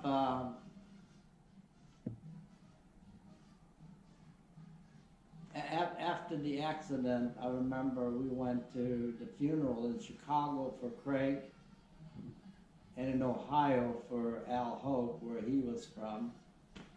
It was like two funerals that were very, very dramatic for me. Mm-hmm. And then I ended up being called as an expert witness for a trial in Detroit from the investigation of the accident, because I was considered an expert on the airplane, so I was called by an attorney for the people, survivors, to be an expert witness. So I went to Detroit for that. It was a tough period of my life as far as my career goes. Did you have thoughts of maybe not continuing flying? Never. Okay, that's good to Get hear. back on the horse, that was what I thought. Cool. Yeah. So it's easy to tell that was your passion and you Right. studied it. Yes. And you know, in a way, Dad will jokingly say he could tell you everything about an airplane because that's what he loves. That's his golf game, he calls it. Yeah. And ironically, you picked up golf in life too. When would you say you started playing golf? I was after I moved to Arizona. Okay. Like I moved to Arizona in 1994 of December, Okay.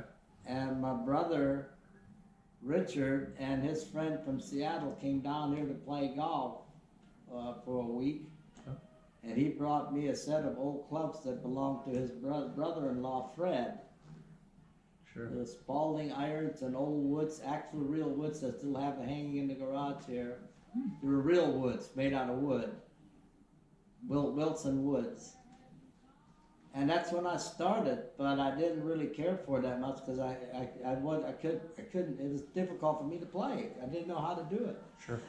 So, I found, over the years, I found that golf was, just hit the mute button.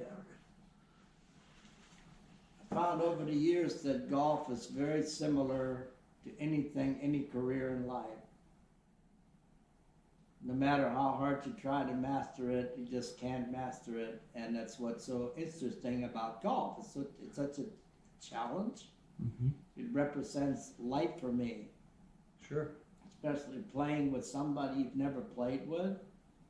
Spend 4 hours with somebody on a golf course, you get to know them, you get to learn a lot about that person, good and the bad.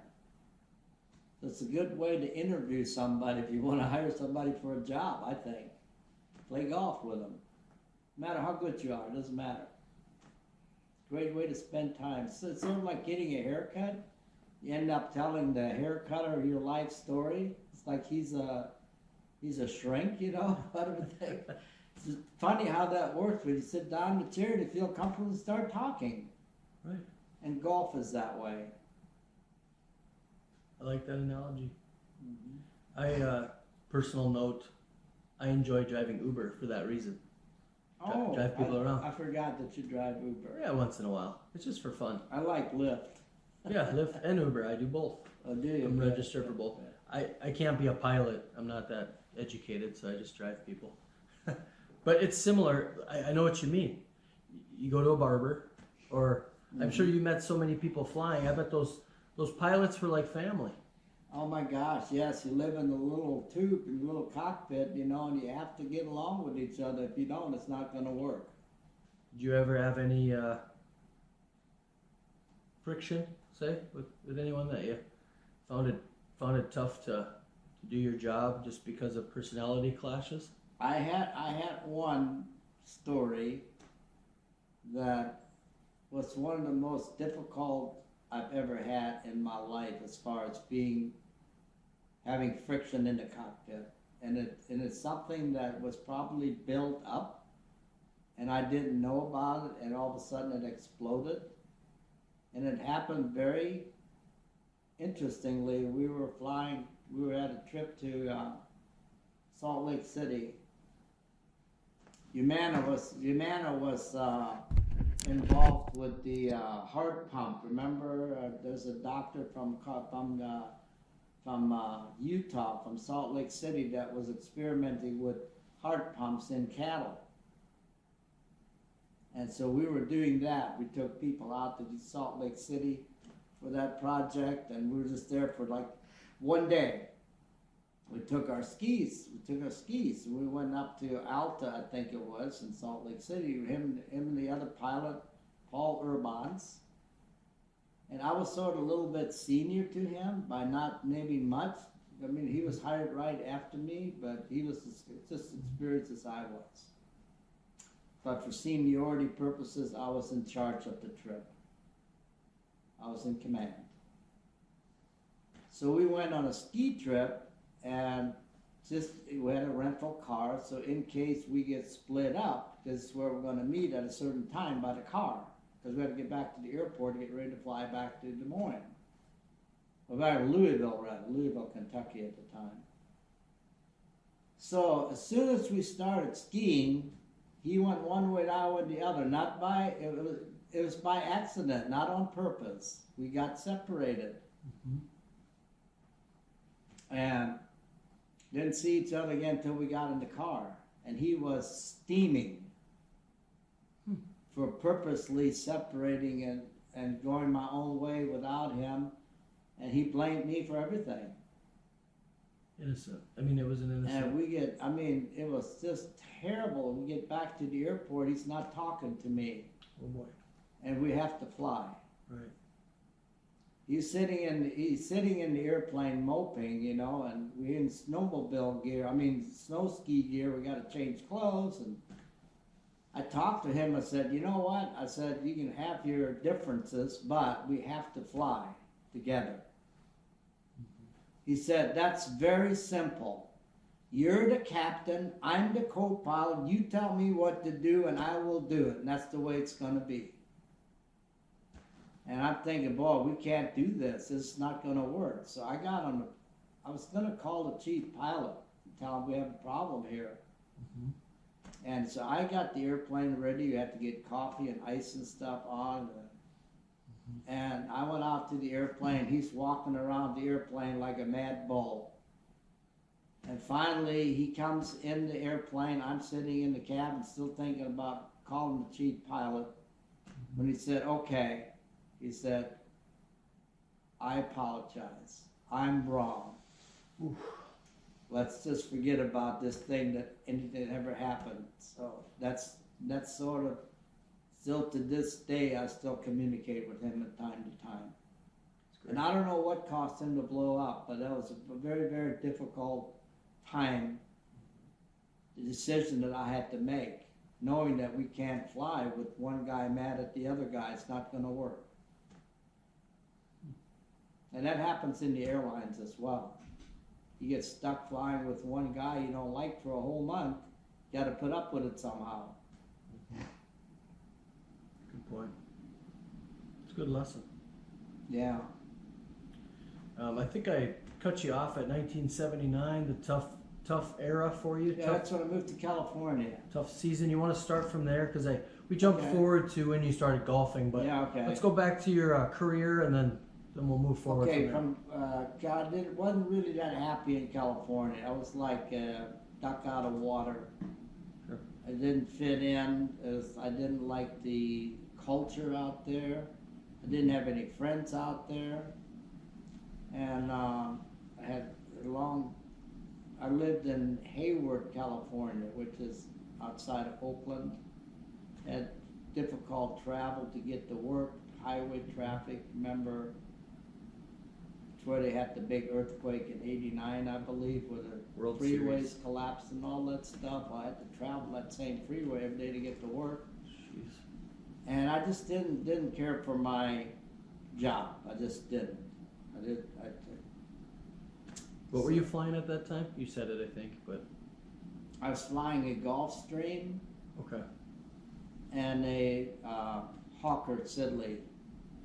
One was a prop. The Gulfstream was a G159, they call it. G1 Okay. for short. G2 was the first Gulfstream jet. This was prior to Gulfstream making a corporate jet. The G1 had two props, Okay. turboprop. Very nice airplane. But anyway, I flew that and a Hawker Siddeley for that Hawker jet. And so we had a trip to Texas, a hunting trip. One of those farms in Texas where they already have the birds and everything. You just go shoot them in the barrel kind of thing. They were going pheasant shooting, I believe, or something like that. So anyway, we went on that for like a weekend. And while we're checking in at the hotel, there's another company from North Carolina that was on the same trip, hunting trip. They were flying a G1. And one of the pilots was asking my chief pilot while we're checking in the hotel, do you know anybody looking for a G1 job? And he said, no. As soon as he got to our rooms, I called him. I called downstairs and I got his name and called him in the room and said, yeah, I know somebody that's looking. So that started the ball rolling for me to go there to get interviewed, and I had to go to a place to get a psychological test that they required at that time for that particular company. See whether I was crazy or not. And anyway, they hired me. And so I went to North Carolina for, it would have been 1980. Oh. G1. And I lived there flying a Learjet and a Jetstar. I had a Jetstar rating, which I got from Massey Ferguson, which is a 4-engine corporate jet, 4 engines on the tail, made by Lockheed. So I flew that and a Learjet and the Gulfstream for Celanese Corporation in North Carolina. Wow. Brings up a couple questions that I have that maybe even people watching would wonder. That for people that don't know all these, different names and different engine types, for one, when you were flying, was it always kind of were you a private pilot? Like you could go fly anywhere? Were you kind of like a, what do you want to say, a contracted flyer? Or did you have times where you worked for companies for long periods of time over your career? I worked for the company that owned the aircraft. They call it like a corporate flight department. Corporate. And you were an employee of the company. Gotcha. And that's what I did Okay. before an airline job that I was at comes later.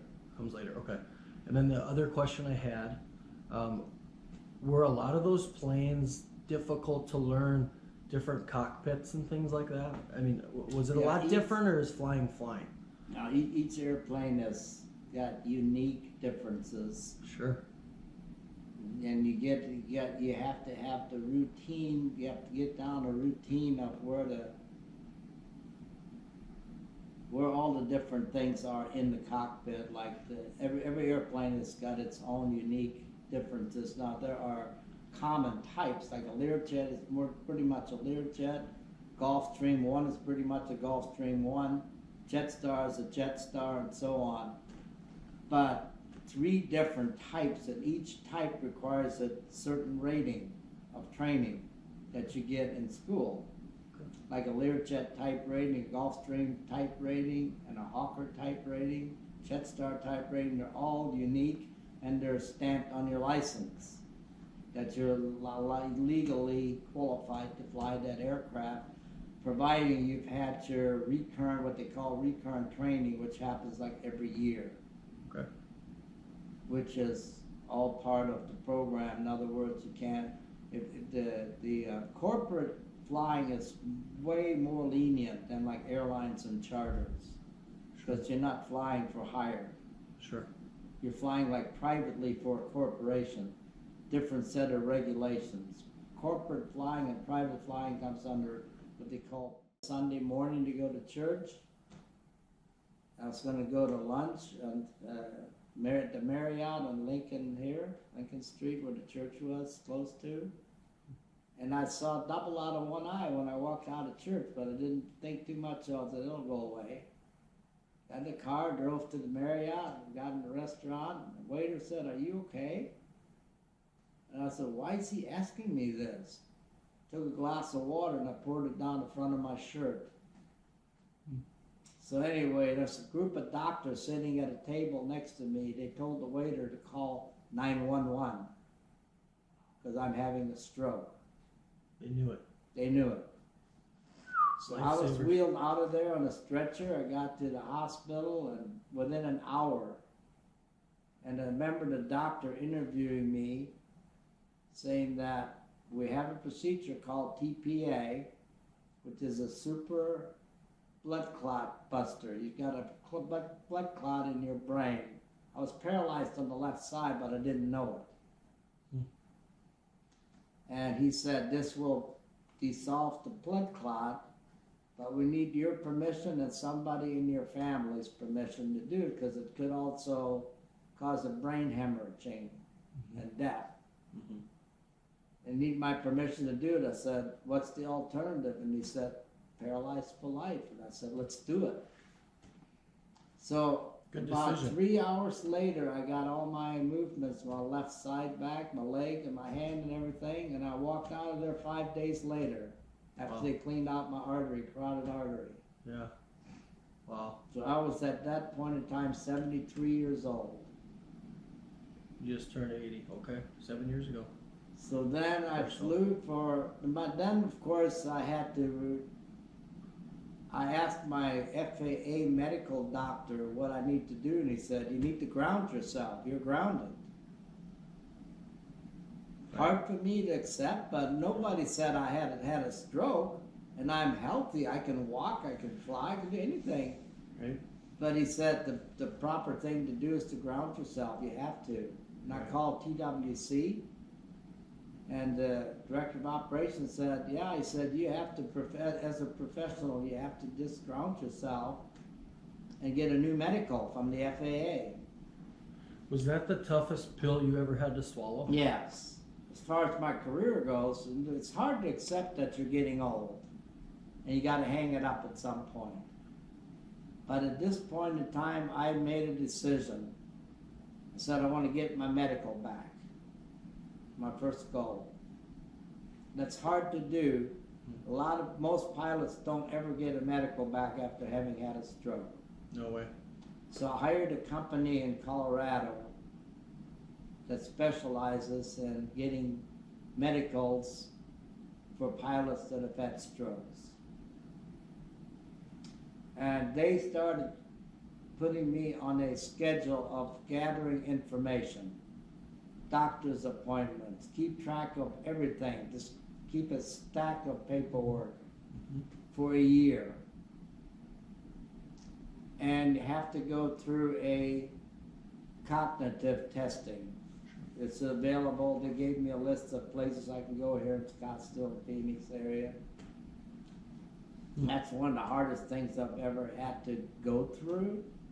It's like 3 days of testing on computers and building blocks and puzzles and time testing. And before I started this program, the guy told me that this is going to be very, very frustrating for you. Tell you up front. because all the tests are designed to take you to your maximum limit, Mm-hmm. and you're gonna feel like the hell wouldn't get up and walk out, but don't do it. We have to take you to the max on all these tests to get a norm. You're not gonna pass these tests, they're not passable. But you have to get a norm to make sure you're normal, Right. cognitively speaking. Mm-hmm.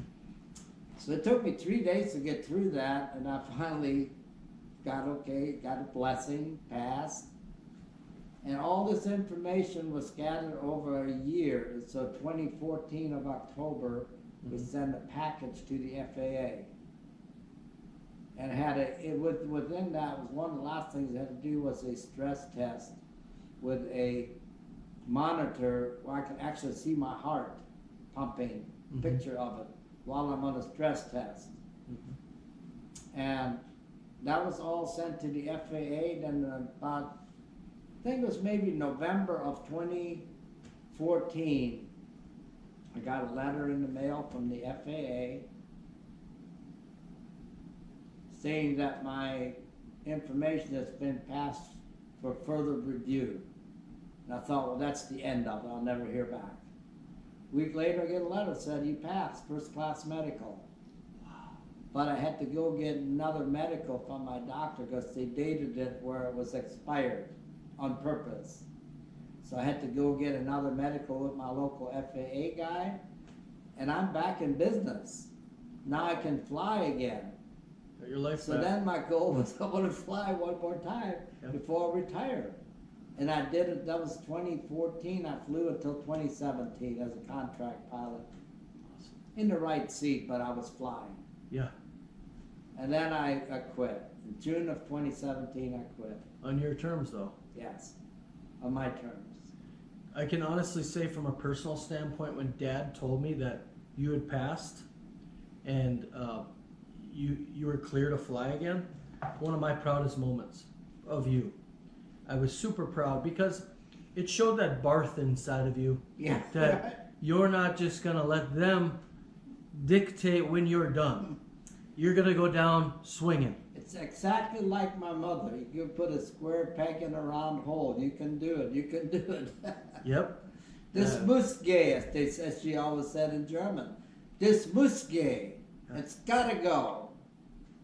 I got chills just, I was so proud of you.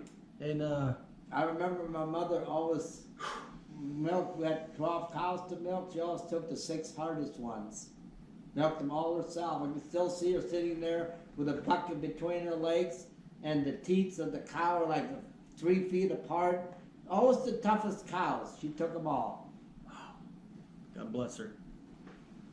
Yeah, she was. I have a lot of that determination in me that she had. Yes, you do. Yes, you do. And you take charge. That's why when I said And you're I'm the boss. same way with golf. I think Like my it. brother Richard will tell you that. Yeah. There's nothing I won't try in golf. I'm always trying new clubs, new drivers. I'm always thinking there's a better tool for me to advance my proficiency in the game, and I still do that. I mean, I will buy a new club, try it for 30 days, take it back if I don't like it, and try something new. I've always got new clubs. Yep. I've got a new driver coming, should be here this week. A new Sim Max 2, the one that Dustin Johnson hits. Yeah, Dustin. And it's a very forgiving club for seniors like me, if you get the right shaft and stuff on it. Sure. So I'm always trying new things and new ways to improve my game, especially the short game, the putting and the chipping. Yeah. That's where it's at for a guy that's 80. Sure. You keep striving, and it keeps you alive, and it keeps you interested. You know, Yes. some people just sit in their chair when they're.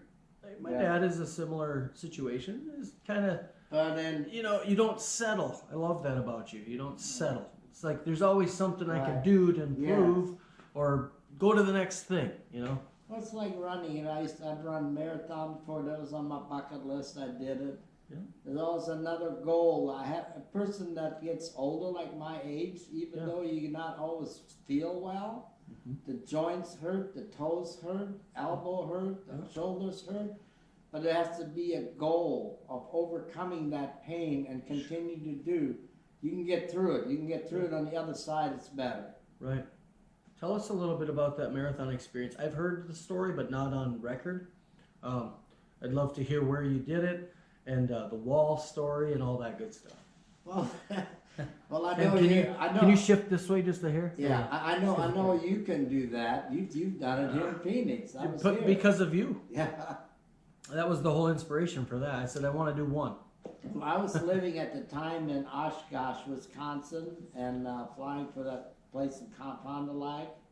I was sort of bored with my life, and I wanted to do something, and so I started running. Yeah. I've always been a jogger, but this sort of serious here. Yeah. Get ready for a marathon. Wow. And out of Oshkosh, there was a railroad track, the abandoned railroad track they made a running track out of, and it was just miles and miles and miles. I would take my car and I would plant water bottles, and so that I'd have water when I'd run the track, Mm-hmm. and and I would enter in races that were like 12 miles long. Mm-hmm. And I remember entering a race in what's the capital of Wisconsin? Madison. Madison. Yeah. There was a race that started at the Capitol and went out in the rural areas and hills, 21 miles. That was my final prep for the marathon. I made it through that and I was alive. Then when the marathon came, I thought, well, this is easy. Yeah, this is, I was just coasting along, not too fast, not too slow. I was running with a couple other girls, and they were sort of keeping the pace. And everything was fine till I got to about 20 miles, and all of a sudden, oh my God, I don't know if I'll finish. And I remember crossing the finish line, and they had to hold me up when they welcomed you to cross the finish line. I couldn't walk. I was like a rubber. And there was a EMT or something? no, it's like a Medical tent? YMCA YMCA. right next door. Okay. Sorry. And I went over there and sat in the hot tub for about an hour. But anyway, I finished that goal. I don't think I ever want to run again. I don't think I could do it today. But it's another bucket list thing that I did. Ironically, I sat in your pool after mine for about an hour. Right, So, yeah. thanks to you, I was able to ice bath, pool. I said, give me a few hours and I'll be ready for lunch. And then we went to lunch with you and Paul. Yeah, right. We met you for the Packers game. Remember that? That's right, yeah. That was great. Yes. When did you become a Packer fan? Always been? I Brett Favre? can't really give you a date. I think probably when I lived in Oshkosh. Sure. They had a Holiday Inn there, and about once a month they had a player from the Packers that would come to the Holiday Inn. Several players. Yeah. And Brett Favre was there as a rookie when I was there. And I think with him they won the Super Bowl, I think in '92 or something like that. Something like that. Yeah. Anyway, that's sort of, if you live in Wisconsin, you have to be a Packer fan. Sure. It's just part of the deal. Yeah. Cheeseheads. Yeah. And I've been one ever since. I love it. We're going to answer some quick questions, some quick hitters. One anything final else? thought I wanted to leave is do with it. that Polly. They haven't mentioned much about her up until now. But like you mentioned that picture back there. Yep. And right now she's the reason for me to get up in the morning. That's all I want to say. Nice. She's the love of my life. Awesome. I do want to touch more on that as we go around with the And pictures. we're going to take her to lunch today. Yeah. And you take care of her like her knight in shining armor, and I admire that too. You're teaching us younger husbands how to do that. And even though you're not married, that we look up to you, trust me. We see your posts. Relatives are always saying, way to go. You brought her flowers yesterday, I believe. That's what a gentleman does, and thank you for that. You know, I see Tom Nagel on there. I see Steve Turnus on there. All of us are watching you, okay? So you are our inspiration. I want you to know that. Thanks. I get emotional when we talk about her. You should. She's awesome. Yeah. And so are you. Thanks. Yeah. Proud of you. And that's okay to be emotional, right? Yeah. We're proud of you. You know, I Days look. are over when men don't cry. That's right. Yeah, it's just awesome. And you know, I see all these photos you have, and there's some good times. You want to talk a little bit about her dog history for people that don't know. I know I got a chance to be at her place that I believe was sold, right? Yeah, I sold her house. Did you really? Okay, I wasn't sure. I sold her house when I put her in a group home. That's a story in itself because it was another hill to climb. Right. I have a good friend, Elaine Grill is her name. She's a realtor, good friend of mine. And she knew that I had Polly's home in a reverse mortgage. Okay. And she called me and said, I know you took Polly into a home and you're going to have to sell that house. Mm-hmm. There's a time limit in reverse mortgages to sell a home, like 6 months. Ooh. And after that, if they take over the house and sell it for you, it may not be good. Right. Half the price or something. And Polly's home was like $1.5 million category and paid for.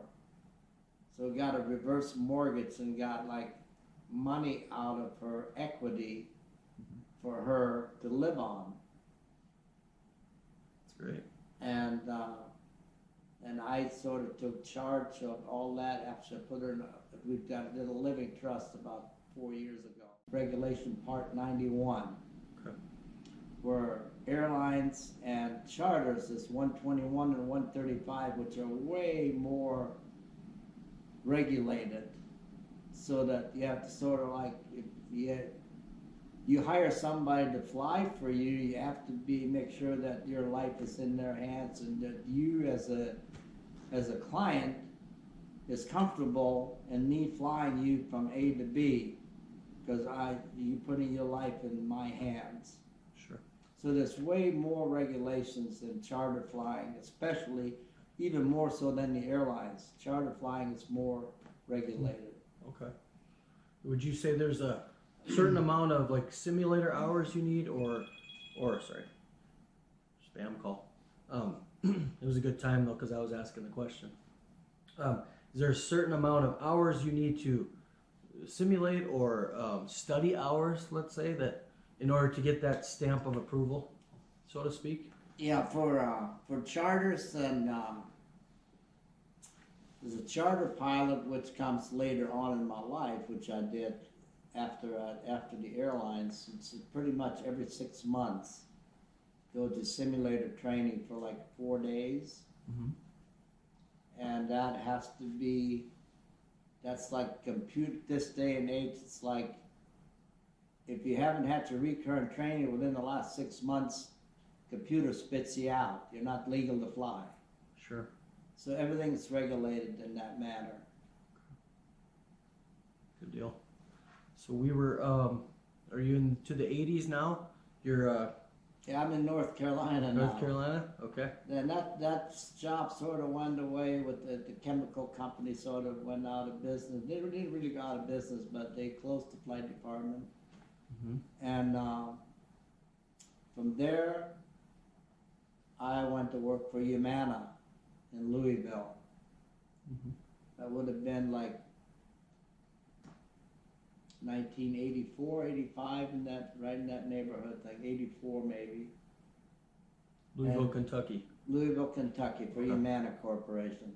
Gotcha. And there very good friends with the chief pilot and his wife. His wife still communicates with me on Facebook now all the time. And her husband, my former chief pilot, died from Alzheimer's about 2 years ago. He's like my age, like 80 years old, less than 80, and he died from Alzheimer's. It's sad. Yeah. But we were very good friends, and we went like skiing, water skiing, and camping out and stuff on weekends a lot down in Tennessee, Mm-hmm. border of Kentucky and Tennessee. There's like a big lake down there. anyway, that's sort of my job there, and I flew Hawkers and Challenger. Challenger was new to me. I had to get a new type rating. They got a new Challenger back in the 80s. When Challenger was made is an aircraft made by Bombardier in Canada, Montreal, and had to go to Montreal to go to school for a new type rating on that airplane. You've been all over the place. And that happened to be one of my favorite airplanes down the road to fly, even to this day. That's the last airplane I flew when I retired in 2017. Okay. Challenger, 601. So then Louisville, I was there maybe for 5 or 6 years with Humana. Then I sort of got interested in flying big airplanes. I wanted like 727s or something like this. And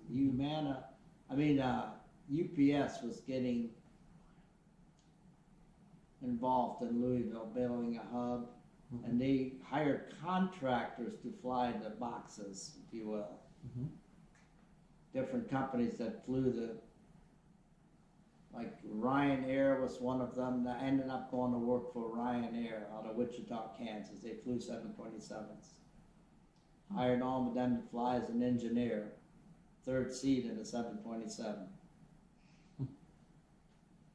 Then UPS took over the airline. Instead of hiring contractors, they got their own aircraft. And everybody that worked as a contractor for them had to re-interview with UPS. And they weeded out the ones they wanted, the ones they didn't want. Well, I got weeded out. So that ended that career. And then I ended actually going back doing contract work for Humana again. I tried to get back in there. The owner of the company, Dave Jones, actually wanted me back. But the chief pilot said if he hires me back, I'll start at the bottom, not at the top. My friend Jerry. So I didn't want to start at the bottom again as a seniority wise. So I sort of looked for something else, and I ended up going to International Harvester, which is Navistar in Chicago. Flew for them for 2 years. Then they decided to fold their flight department. It was a Hawker that I flew for them, Hawker 800. And the interesting thing about that job was, first of all, I had to move to Chicago and lived in the suburbs out by Naperville. And they decided to get rid of the airplane. They had a meeting, the downtown people came out, they had a meeting with us at the airport. Says, here's what we're thinking about doing, because the aircraft is on a lease. We can't sell it right away, and we want to continue to operate it while we're trying to work out the lease arrangements. So they were to give us a year's severance to stay on. 6 months lump sum and monthly payments for 6 months. And one of the mechanics started bitching about the deal, and I said, shut up, this is good. I'm thinking, this is a good deal. I get paid for another year while I'm looking for another job. Right. So that's what ended up happening there, and there I went to Wisconsin. Flew for a company out of, one of the pilots for Navistar was already doing contract work while he's looking for work. And he wasn't interested in the job, so I sort of went up there and interviewed, and I went to work for a place called Giddings and Lewis. Okay. And it was in Fond du Lac, Wisconsin, and the hangar was owned by a company that makes Mercury Marine engines in Fond du Lac. That's the home of Mercury Marine. And it's on every ski boat almost out there's got a Mercury engine in it, right? Right. Mercury So Motors. anyway, we shared the hangar with Mercury, and interesting place. It was colder than hell in the winter. Snowstorms always blew in from the north, and the hangar doors were on the north side, so that nobody could see the owner leave when he wanted to go out of town. That's the reason they had the doors on the north side. No, I'm not kidding. Believe it. Every time there's a snowstorm, we had to be out there shoveling snow. Anyway, that was not my favorite job. I lasted there a couple of years, and then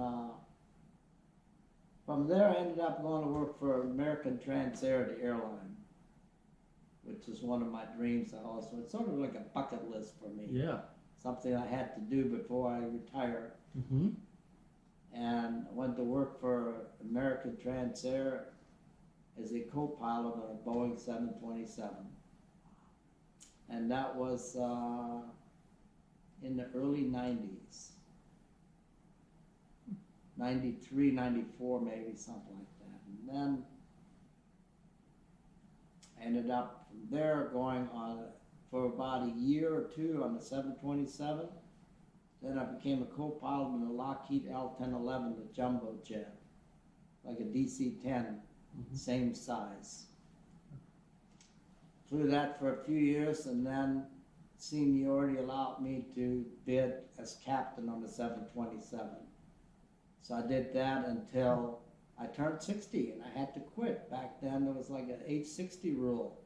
Couldn't fly any longer for the airlines after 60. With 60th birthday, you were done. That's like your expiration date. No matter what condition or health-wise, anything you're in. And I always fought that.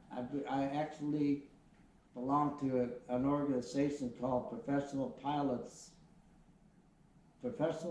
Organization, PPO. Mm-hmm. And it was headed by a guy that flew for Southwest Airlines. And I joined the organization to go to Washington, D.C. and fight the 860 rule. That was the mission. And we sort of planted the seeds for that, but I didn't. I couldn't get it done before I turned 60, and I had to quit. But we planted the seeds for what's happening today. Today, the age rule is retirement, mandatory retirement is age 65. Okay. Sorry. Oh, you're fine. Text message. But it makes me the power of attorney. I can write checks on her money, manage her money. Sure. And so the equity money we got out of it is tax-free money. I don't know if people know that about reverse mortgages, but for somebody like in Polly's case, 85 years old with no money, but a house worth $1.5 million, that's her money. Right. So we took $450,000 on equity out of the house. In about 2016, then I invested some of that money in Vanguard. When Trump became president, he made me a lot of money on that money, thanks to Donald J. Trump. Mm-hmm. And the stock market, of course. And I put her in a home, and then the mortgage on the reverse mortgage was collecting like $4,000 a month in interest, that she was getting more and more in debt. $4,000 a month interest alone. Mm-hmm. So by the time we put Polly in a home, her mortgage was like $760,000. So between Elaine and I, we figured out, I told her I need $400,000 cash when the dust settles. Mm-hmm. And she said, I think we can do that. So she offered to do 1% less in commission, like the buyer. Mm-hmm. The buyer gets 3 and she'll take 2. It makes it 5 instead of 6. It's Yeah. quite a amount of money. It is. For $13,000. Awesome of her. So we decluttered the house and sold and did a estate sale and got rid of all the stuff in the house and made it look beautiful. Decluttered it, as she calls it. Sure. And sold the house because there was a competition in the neighborhood Echo Canyon, there were 2 homes for sale for over a year. They took them off the market because they couldn't sell them. So the competition was real. And Elaine said, here's what we're gonna have to do. We're gonna have to sell it for we settled on 1.275. Within 2 weeks, we had a buyer for cash and sold it in July. And on the market for less than a month. And netted $427,000. So what I did, I took Elaine out to dinner, gave her 1% back in a check. Oh, Yeah. that's awesome. Good for Yeah. you. So That's a proud moment. yes. So all in all, total, Polly ended up with $850,000 cash, tax-free money. That's what's taking care of her. Knight in shining armor. Mm-hmm. Unbelievable. You're an unbelievable man. You know that? I already knew that, but you just keep raising the bar. Ah. Unbelievable. Yeah. That's What you won't do for story of love, my right? life, I guess, in a nutshell, huh? Yeah.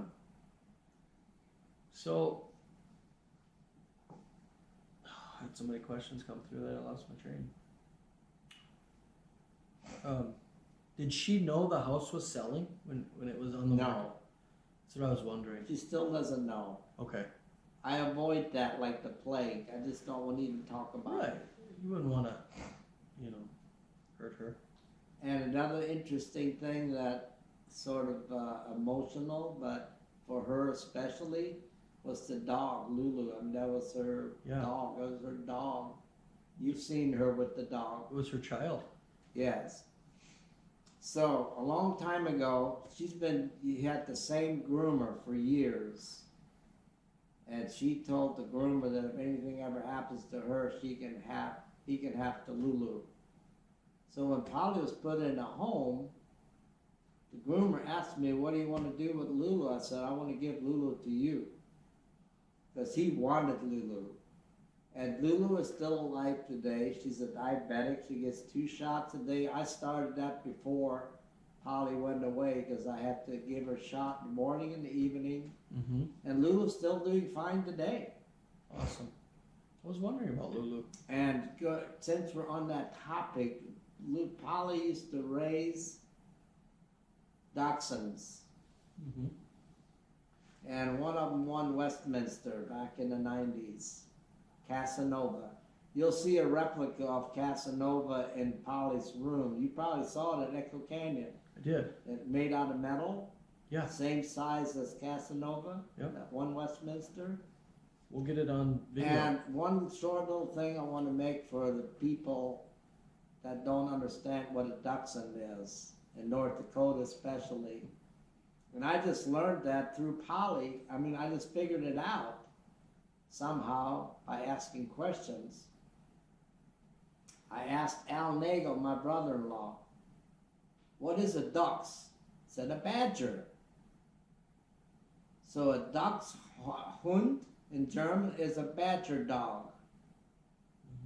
The ducks and dachshund stands for badger. We call them ducks in German. In North Dakota, but the Dachshund out on the prairie, this holds. Mm-hmm. It's a Dachshund. That's a bet from badger. So Polly's dogs were badger dogs. Neat. That's why they have the long pointy nose to stick in a hole. Mm-hmm.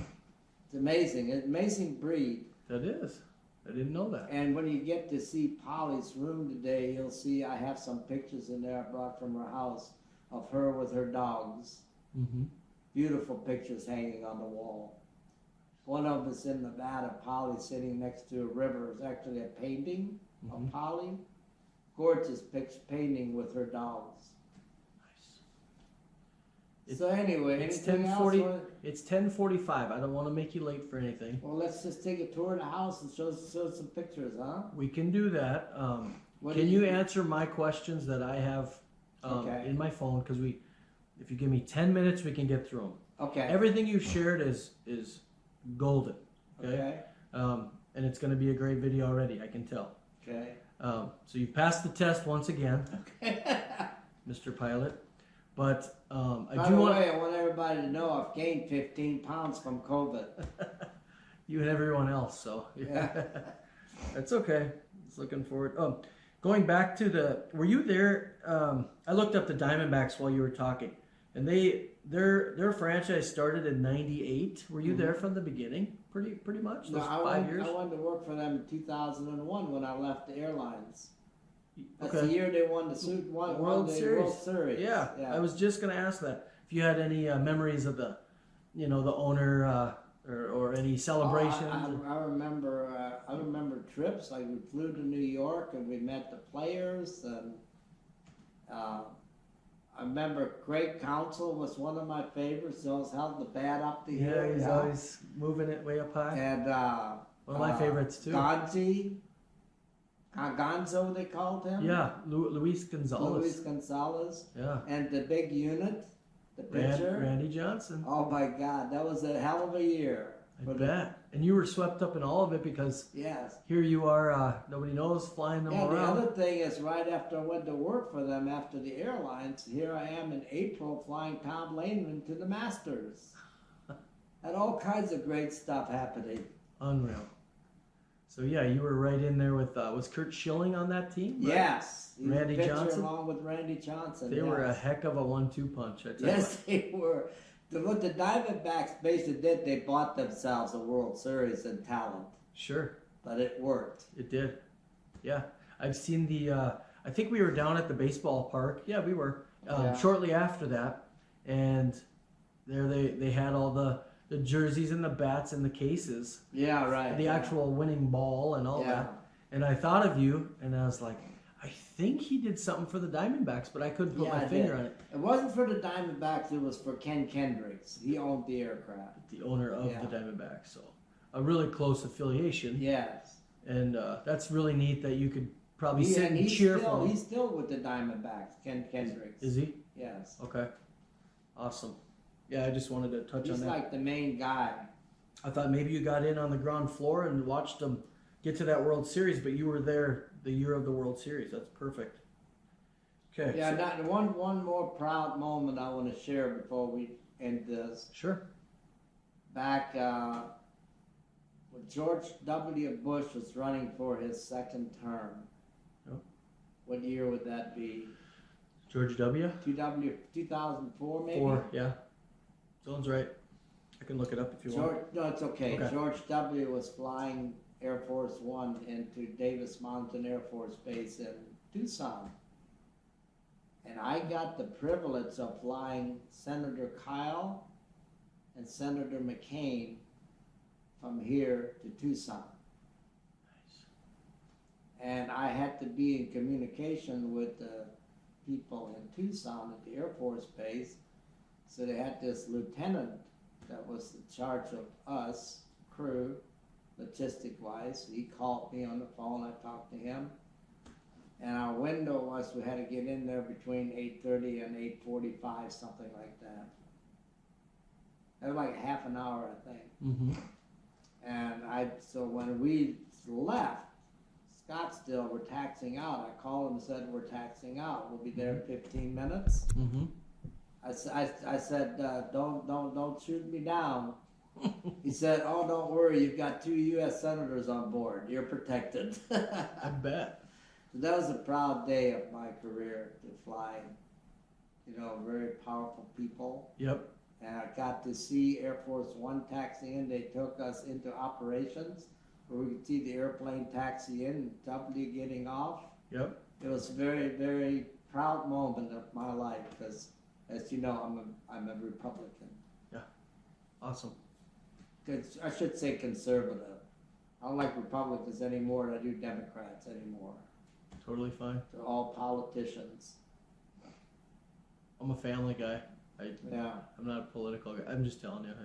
I love your stories, and people can, vote for who they want. That's what makes America great. Yeah. I think we'll take a break here. I have 5% left on my battery here. Okay. Do whatever you want to. Are you the There's boss? Are you lunch. the boss, honey? Didn't work I'm that looking time. at what different. That's okay. I gotta pay attention. This car's coming. You Okay, better I can go. edit this. Polly, can you say, I'm the boss? I'm the boss. Okay, one more time. I'm more vice. Look right at him so I can Yeah. see the side of your face and say it again. I'm the boss. Perfect, we nailed it.